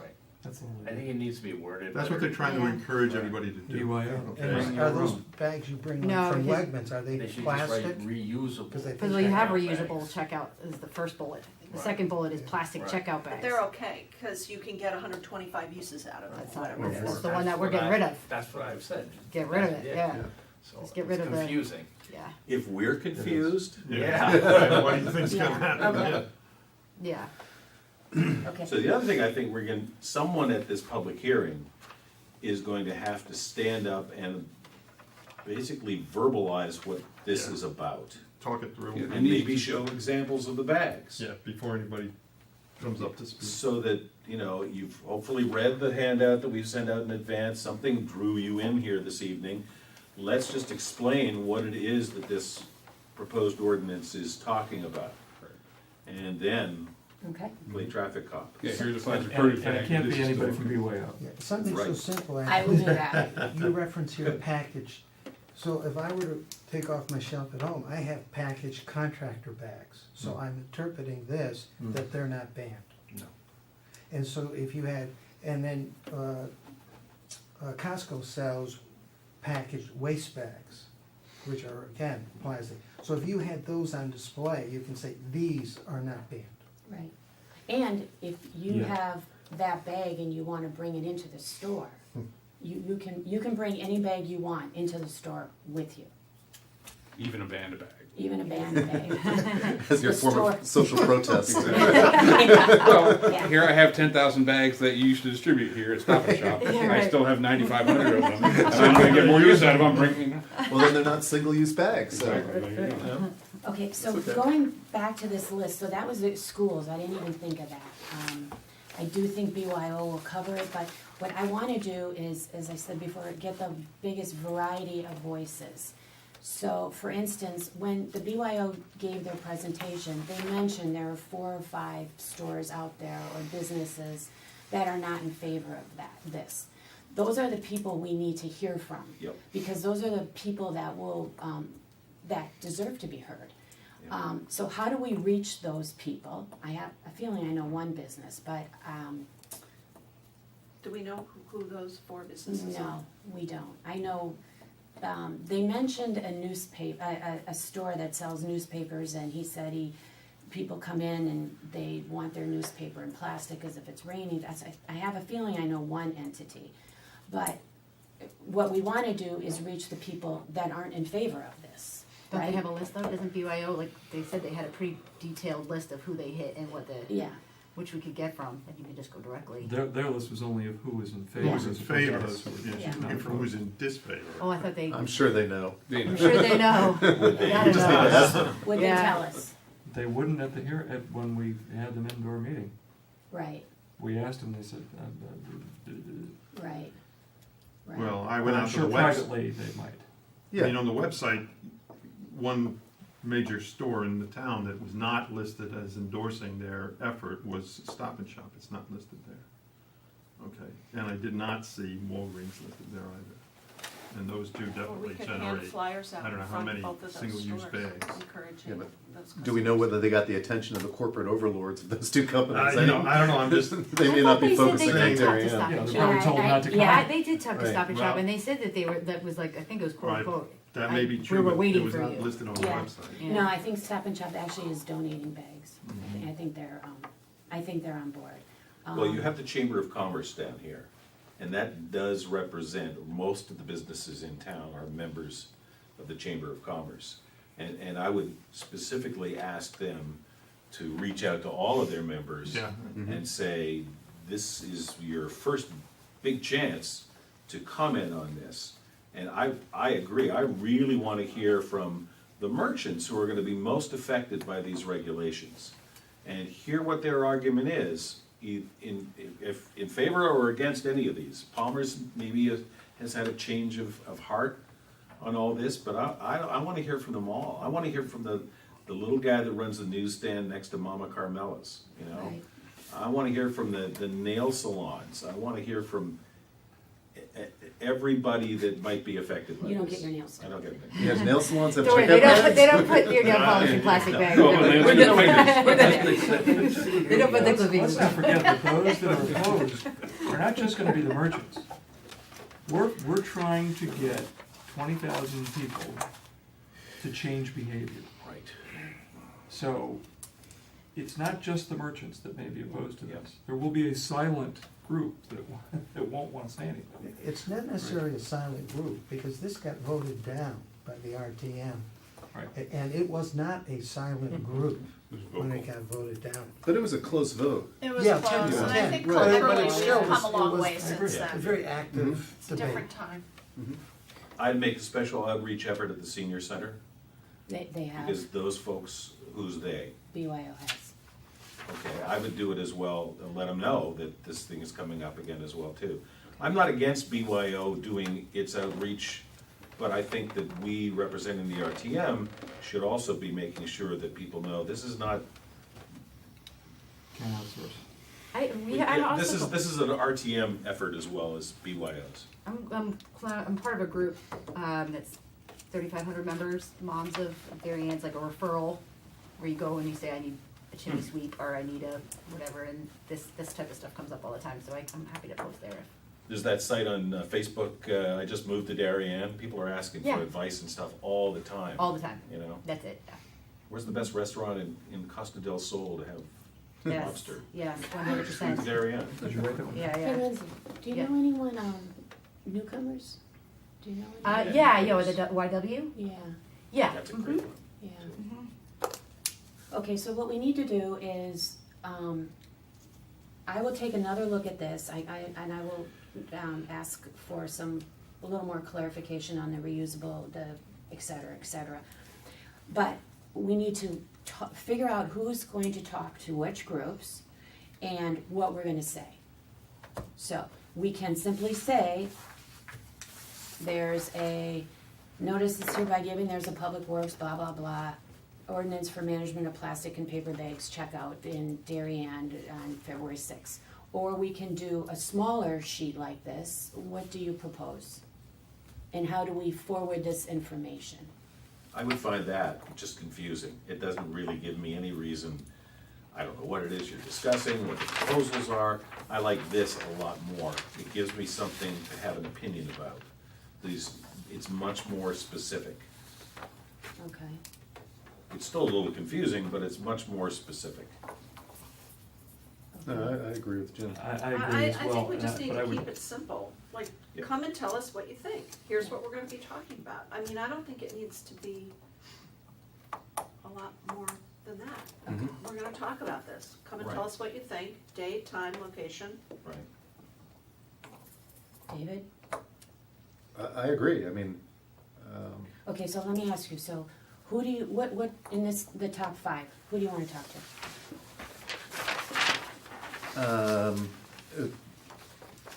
BOS, I mean, No, forget BOS, Oh. forget BOE, forget RTM. okay. Forget, let's go down to, register voters. I'll be seeing her on Thursday night. Okay, so, so do you, when you see her, do you need a piece of paper? Can you just give a message? Could we divide up this list and simply call the people and tell them? Yeah, or we can send emails to them. I mean, I think the best thing, as Jim pointed out, and I agree, I think it's better to contact somebody with a concrete, proposal or list. If we just call up and say, oh, we're having a public hearing on a bag ordinance, they're gonna say great. And, especially if you don't have something to put in their hands, Can't to the have town them clerk start send thinking this about. out? Can't the town clerk distribute this to all these people? She has a comprehensive list of everybody. Not being directed to do so. So, I mean, my wife's on the Couldn't we have sustainability committee, so I will definitely talk to her, and I think we have to have those people at the meeting. Yeah, Craig and Carolyn and Kathy Finney, who's now heading up the sustainable CT effort. She's coordinating it for the town. I'd be very interested to hear what they have to say. I think they're probably one of the most important stakeholders in this entire list. Is that the group that registered us as a sustainable? Yeah. Oh, okay. It's the former in energy and recycling committee. Yeah. They just repurposed them into the sustainable CT committee. Right. The other question I have is, are we Hey, gonna Frank. put in the Yeah. date? hey Frank, yeah, gosh, come in. Yeah. All the chairs are down there. I'm So sorry, it's the date and time, if we're gonna hand this out, it'd be great to also have the date and time of the hearing on it. So you just have it all in one. Right. So, I mean, I have several public events and things coming up. I mean, if we have something to hand out, I think that would be very helpful. Okay. I'm certainly happy to tell everybody I talk to and, that we're gonna be having this public hearing and encouraging them to come. But, I just think it's not as impactful unless you give them something to think about and to chew on. Okay. And Process likewise, before they come. if we can put it in some place that's not in the TGSNA cloud, but is in a one-link click, something that, again, is easy to email out to people, whether, we can email to the, folks that we know, whether politically or socially, You know, it's, I mean, both the RTC and the DTC have email lists that go very broadly throughout the town. I'm sure both committees would be happy to spread this around. Okay, so Frank, can we, use this, most of this is perfect. Is there a way that we can get this information to these people, some of these people? I just went through and took the whole all the agencies in town, and then some other groups that I could think of. And we're trying to figure out a way to communicate this information to them so that they come to the hearing. So obviously we have to put the hearing information on here. And so what Frank was saying is if we had just a link that we could in our email add this link, which would have this information. Can we do that? Do you Is have that on that? your, is that on your I don't know where TGS you are in the cloud, discussion. this? Where you sent that out with, Frank, does, I sense there Yes. are some typos or whatever. It could go up tonight. no, I mean, to summarize, It's not Frank, there now. but we're talking about, when we have the public hearing, we think it's gonna be very helpful for people to have a one-page summary course, yes. based on what you prepared. And in terms of you know, publicizing the hearing and getting people to come, we think it's important that this one Well, pager you know, be for- ready and handed out sooner rather than later. I'm late to the table, but I'm trying to get information out. It's always a classic problem. Everybody has it. Power Squadron has it. By the way, there's a boating course starting on the February 5th. There you go. Yeah, I got some more people. We found that when you send an email out, because if we could take a couple of these organizations here and just send them and say, would you distribute this email? And take this stuff and reduce it down to an email text. Pretty, but no, and actually just say forward this out to your group. Rather, in addition, I mean, we can always say, go look at the link or something like that, but just put it right in the email and get rid of What it. do you think about that, Frank? Because you had the idea about the link. yeah, I mean, I was just trying to make it as simple as possible to execute, to say, to you, to take your message of, we have a meeting about plastic bags and sustainability. We invite you to come. And Here's the date. here's a quick and- summary of it. Well, I guess to my mind, if you have the one-page summary already, it's easier to say in an email, summary of the proposal is here, click here. Yeah. Right? I'd do all three. I would cut and paste this into the Yep. body, I would make it as a PDF, as an attachment, and I'd put the link Give in. them the link. Some Done. people don't click on links, some people are hesitant to open up attachments, but this is not that big that you couldn't put it as text into Right. an email, so maybe I'll read it that way as well. So too. who's gonna bell the cat? Who's gonna what? Who's gonna bell the cat? Who's gonna actually do this? I'll take 5 of them, I'll take 6 of them, whatever, just get it Okay, done. all right, so, well, this is just an idea. Hopefully we have other ideas, like the school was a great idea. Yeah. Okay, so, I'm gonna read off, and if you have a contact there, you know, like a buddy, let me know. Register of voters, David?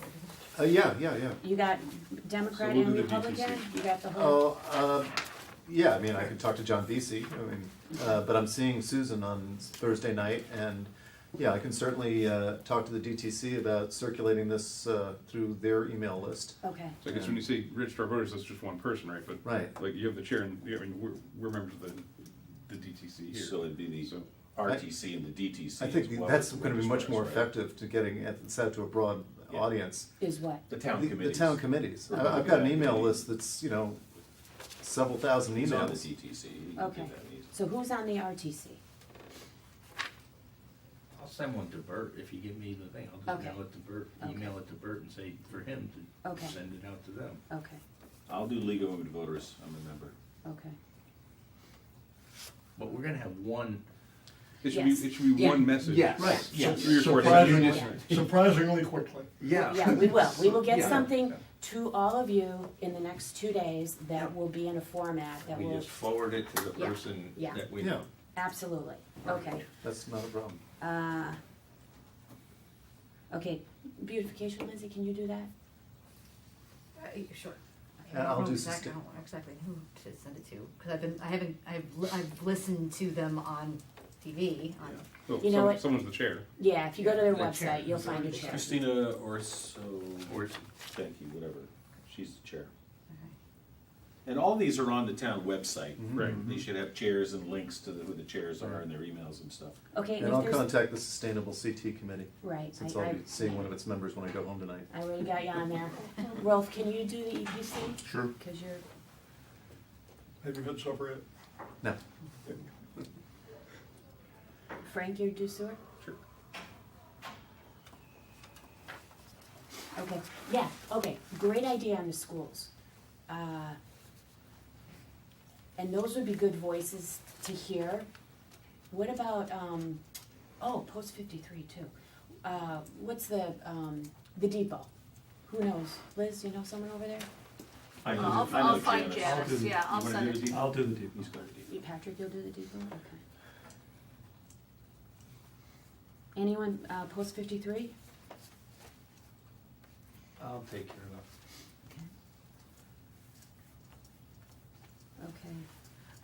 I think the senior center, I'm gonna do that because I wanna make sure we're getting every voice. I'll do at home at Darien, Okay, if you want. I can also do all town hall employees. They shop in town too. okay. That's an easy all-call email. Shoreline management, so when I have it slid over, so under shoreline management, under that group, are these other three committees? Is anyone familiar with any of those? Yeah, I can do the advisory commission on coastal waters. Bill Cavers is a friend of mine, he's the chair. Okay, Frank Kemp probably knows the harbor master. Yeah, so who's gonna take that? Frank, you are, I think I he am? volunteered. You Okay. Fine. okay. I don't know Um, if I'm on the commission. I'm sure I have the nature center down here, but I'm sure Nina's, Oh, yeah. I'm sure we'll hear from them. Youth commission, What is that? I mean, Beth Cherico's on it, I know her. yeah, I don't think she's chair, but I can certainly let her know. okay, I'll do police commission if you want. okay, I'll do social services and park and rec. I have no idea who it is, but I'll figure it out. okay.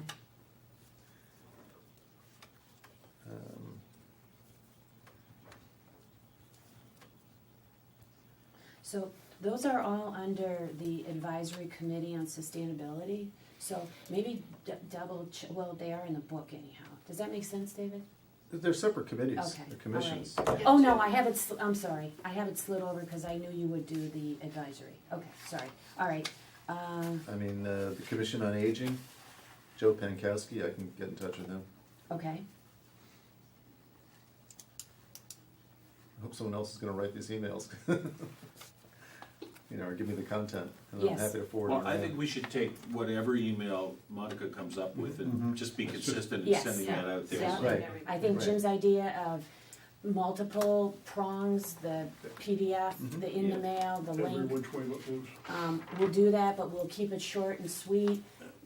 Nothing, because what we really are looking at is for their opinion on this concept, not Right. on the particulars at this time, so. Great. You had a bunch of particulars in here though, just. Yeah, I That's know. the thing, like you might wanna, and Right. not to get back into this here, but like, you know. No, I when wanna I'm- hear. When I'm reading Absolutely. this here, it's like, for the, you've got recycled paper checkout bags, merchant collecting, retaining 10% charge for each bag. The next one is enforcement. Is it the enforcement of me, the customer, like, No. right, but then Yeah. that's the thing, Okay. like, you go from that straight into enforcement. And you're like, if you're just reading this out, I'm like, oh, is someone gonna be walking around, like, making Well, sure I that mean, I I see- could get in trouble walking Am I- Yeah, Once am I we gonna get in these trouble? assignments Big done, I policeman. think that's a piece we need to talk about. Yeah, So I'd like- like to move on to that pretty quickly. Okay. It's getting late. Okay, So just, I don't know, we don't wanna get particulars. So monuments and ceremonies, that's Karen and Dave Paulette, I can do that. I'll reach out to the chamber. okay, I already did, so. You did, Yeah. alright. Okay, so that's pretty good. Okay, Lindsay, you'll do schools, I can do this if you want the referrals, the Darien Moms referrals group. Yeah. Yeah, that's great. ARB I could do, that's Liz Geiger, I believe is the chair. who is that, David? Liz Geiger, I No, believe. what group are you Oh, talking about? Architectural Review Board, Okay, because we just sent some members over there for them. Does something like the patch do PSAs or anything like that? Or we No, can but have they'll that? publish anything you want. You can publish it yourself on the patch. You can put your own story up if you want. You know, and Yeah. just, I was gonna, Sandra from the Darien Times, so there was an article about this, and it was, I think, a pretty comprehensive article, and I was thinking about reaching out to her again, which I will do, to see if we could get at least a little blurb. You know, this'll be in the paper, but it'll be in the form of a Calendar of formal events or announcement. whatever. Yeah, yeah.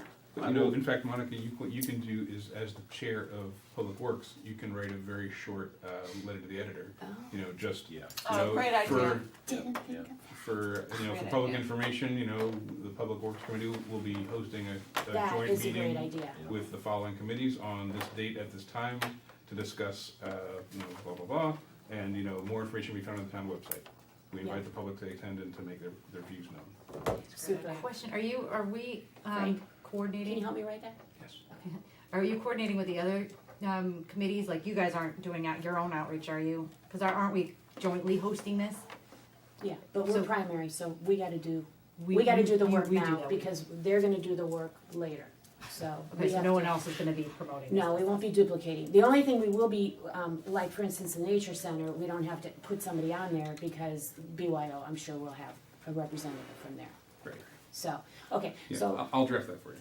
okay, so Frank's letter to the editor is a great idea, but then it goes back to what Jim was saying, which is for people that don't read the paper, how do we reach I them? will do the patch, the Daily Voice, the Hamlet Hub, the Stanford Advocate, and the Norwalk Hour.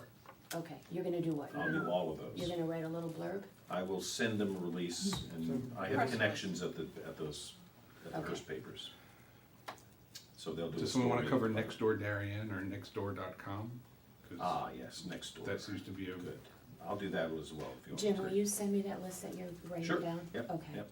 okay, so, But Jim, you don't have to write a blurb, can you use the blurb? Yeah, I mean, it's basically gonna be what, it's yeah, I'll write something up with Frank and I'll send it to you. with an attachment or a link to to this as well too.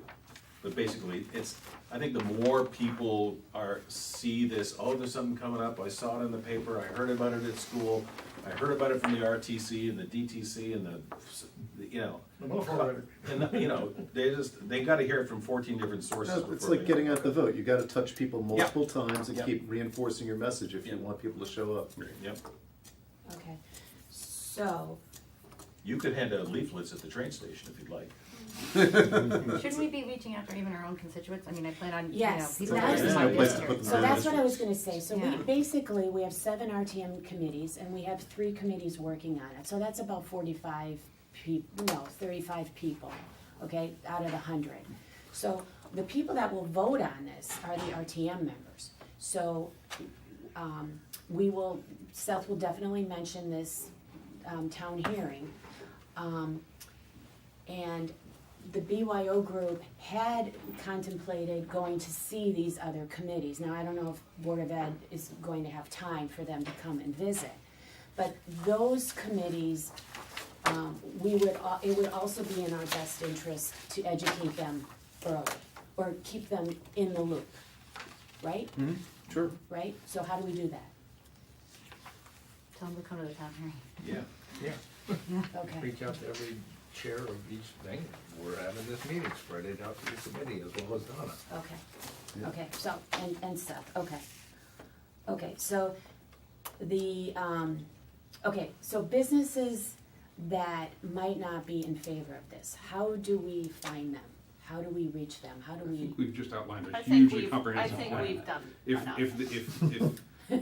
if the people who run those businesses are not gonna respond to outreach through the public media, through the political parties, through the various organs we've talked about, through all the civic organizations, then you can't say they haven't been given an opportunity. to We've done our participate. job. Primarily the Chamber of Commerce. Yeah. I mean, Okay. Yeah. Honestly, Yeah. you know, So I think you're- what you've just outlined. You're not plugged into the customer. Honestly, everything we've talked about in the last 15, 20 Right. minutes makes me scared that we might actually succeed, right? And I mean, I don't want to bring it up for debate, because to your point, Liz, we have more to discuss and it's getting late, but I would just suggest that we think about rules of procedure in case we get 100 people at this meeting, because we don't want to have a meeting to midnight. Okay, so that brings me to my next point, Liz, which is I want to talk about the format. The format will be just like it'll be a John Zabrowski format. It'll be a What does that mean? blurb, Yeah. it'll be a short information introduction, and we will have people sign in, we will have a handout, we will have an explanation of the format. It'll be, at this point, 3 minutes and one time. And I will call the speakers to come up, and then I will thank everybody, and then we will adjourn. There won't be a debate or back and forth or answering questions or anything like that. It'll strictly be to get information, and I will, 100 people aren't going to have 100 different opinions. So at some point, I will ask people if they haven't already heard their opinion voiced, please come up, but if you don't have anything new to add, then, take a seat. As soon as it's said. right. Just refrain from coming forward. Yeah, I'll think of a nice way to say that, but you're right, because we could have, I believe we will get a big turnout, so, okay. Does this cover sheet address enforcement? Yes. I mean, it didn't seem definitive. I mean, Frank and I have been going around on this on the Blight Committee, where I have been dealing with this, and it's not as easy a No. solution as you would think. No, In the case of blight, we actually have a blight officer who is paid by the town to work on investigating situations and making site visits and follow-up.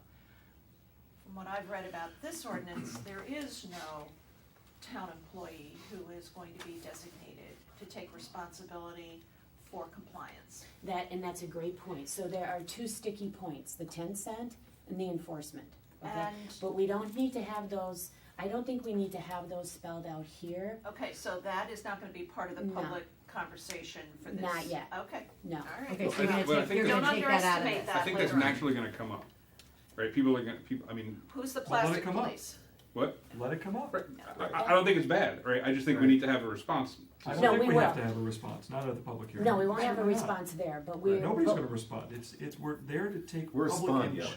We're a Period. sponge. What Right. we are, but that is a very valid point, and we are working on that with town council. Is how we dealt with it down, TJ's and I was meeting earlier downstairs, and when we came to this point of the conversation, it was recognized that the selectmen, when they referred this whole issue to the RTM, stipulated, or at least indicated, that no town and resources would go into this. It appears as if the selectmen will appoint a volunteer monitor.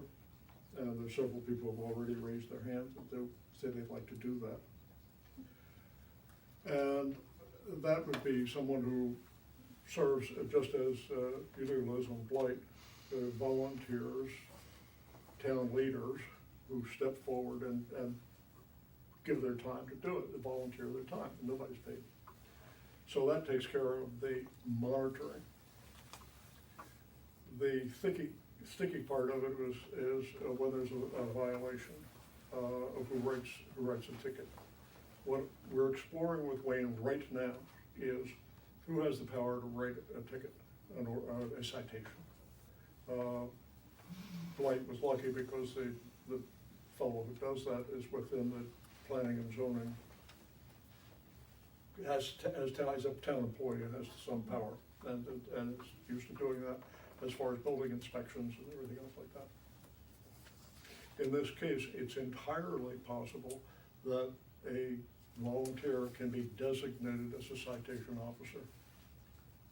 The state gives them power to do that. The state gives the town power to do it, and usually the town goes to an employee to do it. But it's also within the realm of possibility that it doesn't have to be a town employee. Interesting. Wayne's looking into it right now. But as far as the public comments at the public hearing, I would think that we would be having commentary and not dialogue, input on these big topics that are here. And it kind of gets down to that sort of a detail. Maybe that will be solved by then. I don't know. I want it to be solved by then. Well, I also think people need to remember that it's the RTM that is the source of ordinances, not the Board of Selectmen. And if the RTM wants a public employee to be the enforcement officer, we can write it into the statute. If the Board of Selectmen choose to ignore that, there's not much we can do. But again, I think we've talked about this before. I don't know that enforcement is going to take up a significant amount of an employee's time. And you just can't tell me that 100% of all our town employees' time is completely filled up, throughout the entire work week. Well, That somebody couldn't go out and go look at a store and write a citation. What's it going to take them? I think as you remember from your days as being a selectman, the selectmen are easily bruised by these unfunded mandates. Well- I don't want to be responsible for putting another unfunded But, mandate on the there's a books. difference between asking a current employee to spend a little time on this and hiring a new employee. I don't think anyone wants to do that. And I don't think we're talking about that. But if we're talking about having a current employee spend an hour a month on this, Well, going to what Liz said though, I did talk to Town Hall today, and the blight ordinance is being taken care of by the fire marshal. And that person is actually spending a lot of time on the blight issue, much more than was anticipated. that's a So, thornier issue. I though. know, but that's a recent ordinance that's now has a little blowback on it, so. And that's But in a fairness- handful of properties in town. It's not thousands of paper bags and hundreds of different merchants as well, too. Yeah, but Well, but we know don't have, that- wait a minute, we don't have hundreds of different merchants, and there's really just 4 or Well, 5 retailers. Yeah, that- They're the There are source new of the merchants that main- will be coming to town. There are Yeah. big developments that are approved. Right, but I mean, I don't disagree. I just don't want to make it sound like, oh, it's just 15 minutes to have them jump in a car, run over and write a It's ticket not. and come back. It's not. Why don't we No, but table it's this not until gonna be we the find blight out what ordinance we can either, or so- can't do with the I mean, volunteer? I Why don't My we point, take my it? point is that the RTM is not constrained by what the Board of Selectmen has asked us to do. Okay. We are an independent body and can, if we choose, Right. put a town employee on Or board. choose not to put a town employee. Well, that's That's true right. too, but I just want to point out that we're not limited by what they've asked us to do. Point It's well a taken. request and we need to consider it. Okay. But- And the flip side of that is that if this is a priority for the town, and we think it's enough of a priority that we're gonna call people together, spend hours working on this, spend hours of people's time at a public hearing, engage legal counsel, if we're gonna make this a priority and spend our resources on it in that way, then we as a town ought to be willing to put some resources against the enforcement and execution of the law once it's passed. Right, but that falls on us at the public hearing to find out if the public truly wants this. We don't know that, so what we have to do is, within our committee, decide how we feel about this. And then the other 2 committees, and then go out to the public and find out how they feel, and then present that and say, this has This is where we some, are. it has some teeth in it. Yeah, Patrick? I was just gonna say, let's not lose sight of the fact that we're trying to change behavior. So enforcement, I don't think, I'm hoping, won't be as big of an issue, because I think we've got the force of change behind us at the moment. I agree. But to your point, change of behavior is hard, and if there's no enforcement behind it. Initially, you're absolutely right. Hopefully Okay. it becomes easier. Okay, so to summarize, again, I'm going back to this publicity thing, I know you think that we have enough, but if anybody comes up with another idea, like the schools was a great idea, let me know. Groups that we can't reach, or that, as Jim said, not everybody reads the paper, anything, let me know. Okay, and so what we're gonna do is we're gonna come up with a letter to the editor, we're gonna come up with something like this, a little more succinct, simpler font, and, And drop the reference to the mills and. yeah, Yeah, this'll may have be, been a bunch of the editor. Yeah, you know what, and so I'm gonna ask you to, maybe in the next couple of days, or even the next day, if you can look over that and tell me, send me what you think. Okay, super duper. Okay, so anybody else have anything on the bag ban ordinance? No, Could we okay. not call it a bag ban ordinance? I think that's got a pejorative ring to it. I think we should just call it a plastic bag ordinance. Okay, well, okay, so I will take anybody, we will have a vote on what we think it should be called. It's, right now, it's management of plastic and paper checkout bags in Darien. Sounds a little wordy to me, but, so if you have another idea, let me know. We will, from now on, we will call it the management of bags. How's that? Management of bags? Sounds okay? Okay.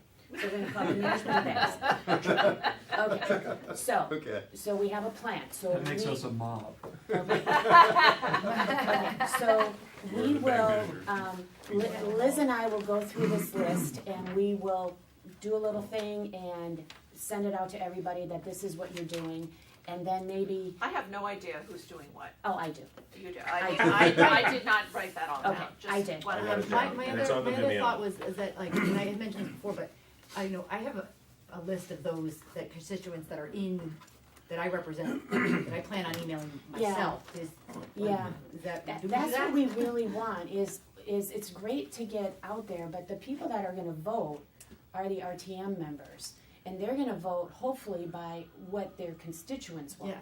So that is, I will ask Seth to stress that people should find out what their constituents want and take that to heart. Okay, And you had asked us over the break to go and speak to folks, are we gonna discuss that, or no, or keep it back of our heads, whatever you want us to. I let's, took that assignment seriously. yeah, I did too, and it was amazing, I learned a lot. Yeah. Okay, so our next meeting will be, I'll call a special meeting for February 7th. It'll be the day after the town hearing, and maybe we can go through that then. I did want to add, okay, anything else on the management of plastic, management of bags? The mob. Sorry. Any map? Okay. All right. I did have committee members going out to their various liaison committees, and I know Rolf went. Do you want to say anything about? Well, you know, I went to the Environmental Protection Commission meeting rather, and I met with Eric prior to the start of the meeting, introduced myself, and just, you know, said that we want to have a liaison with them. And he was very open and very friendly, and, you know, he talked about some of the efforts that they had in the past, but he did mention in the course of conversation that one concern that he thought we would consider is the problem of sump pumps in various residential homes that are connected up to the sewer system, and how that's putting a lot of burden on the sewer system, and that's a concern that they have. Yeah. So that's Actually, EPCs? Yeah, no, that's, well, it'll go to sewer, but actually Ed, I talked to him about that too, so that seems like that'll be a current issue, because they're trying to figure out a way to. And that, to me, that's another issue, though, that I think requires a lot of public awareness Uh-huh. about, you know, first, you know, what is the problem? And then, you know, how is it affecting the town? Because all of that water has to be treated through the sewer treatment plant. For And of which course we're it has to- charged. Yes, for which we pay, and also the fact that it also puts a burden on just the infrastructure of all the piping that leads to the water treatment facility. And so I think that's part of what should be considered in pursuing it, is an awareness for the town to understand what the problem is, the significance of it, and then the fact that, yeah, at some point, I think the town's gonna get very serious about it and start to try and trace down the homes that are. Yeah, they are, they have this little gas thing, yeah. So, They've been talking about that for years there. Well, I understand, but at some point, I'm sure that they'll get serious about it. so as Rolf did, if you do go to a meeting and you have anything you want to report, maybe let me know so that I can put you on the agenda for the next meeting. Okay, Frank? No, I was just gonna say, I've been attending the sewer commission meeting for years, and this is a recurring topic of serious concern. What are they planning on doing? Are they planning on, I missed that first part, are they planning The on? sewer police. Well, I think, I think Can we afford a town employee to do that well, though? when people, well, I mean, it's real money. I mean, Yeah. when people get their systems inspected, like if you have a new hookup to the sewer system, you know, you have to be inspected, and, you know, if your sump pump is going into, they'll certainly flag it then, they won't give you a permit to go ahead until you fix that. I think the issue is that the vast majority of homes in town have been connected to the sewers for years and years. Yeah, the and- grandfathered in. Well, I mean, well, no, you're not grandfathered No, you're in not as a permitted connection. Right, right. But there's just, the town can't forcibly come and inspect your basement without an invitation to do so. So if there's no cause of trouble, and the vast majority of the time there's not, then. Yeah, but they talked about this, running this gas through, I probably shouldn't say anything. Okay, so, thank you, Rolf, and if anybody else meets with their, various committees and wants to report back, that would be great. Okay, and I wanna thank Patrick for the work on the, town hearing, and I wanna thank Jim for the state information, that was great. Oh, sure. So, just keep it coming, okay? Anything else? Okay, You want a motion to adjourn? please, I move we adjourn. okay, Who's all right, second? Second. thank you. All in Vote favor? by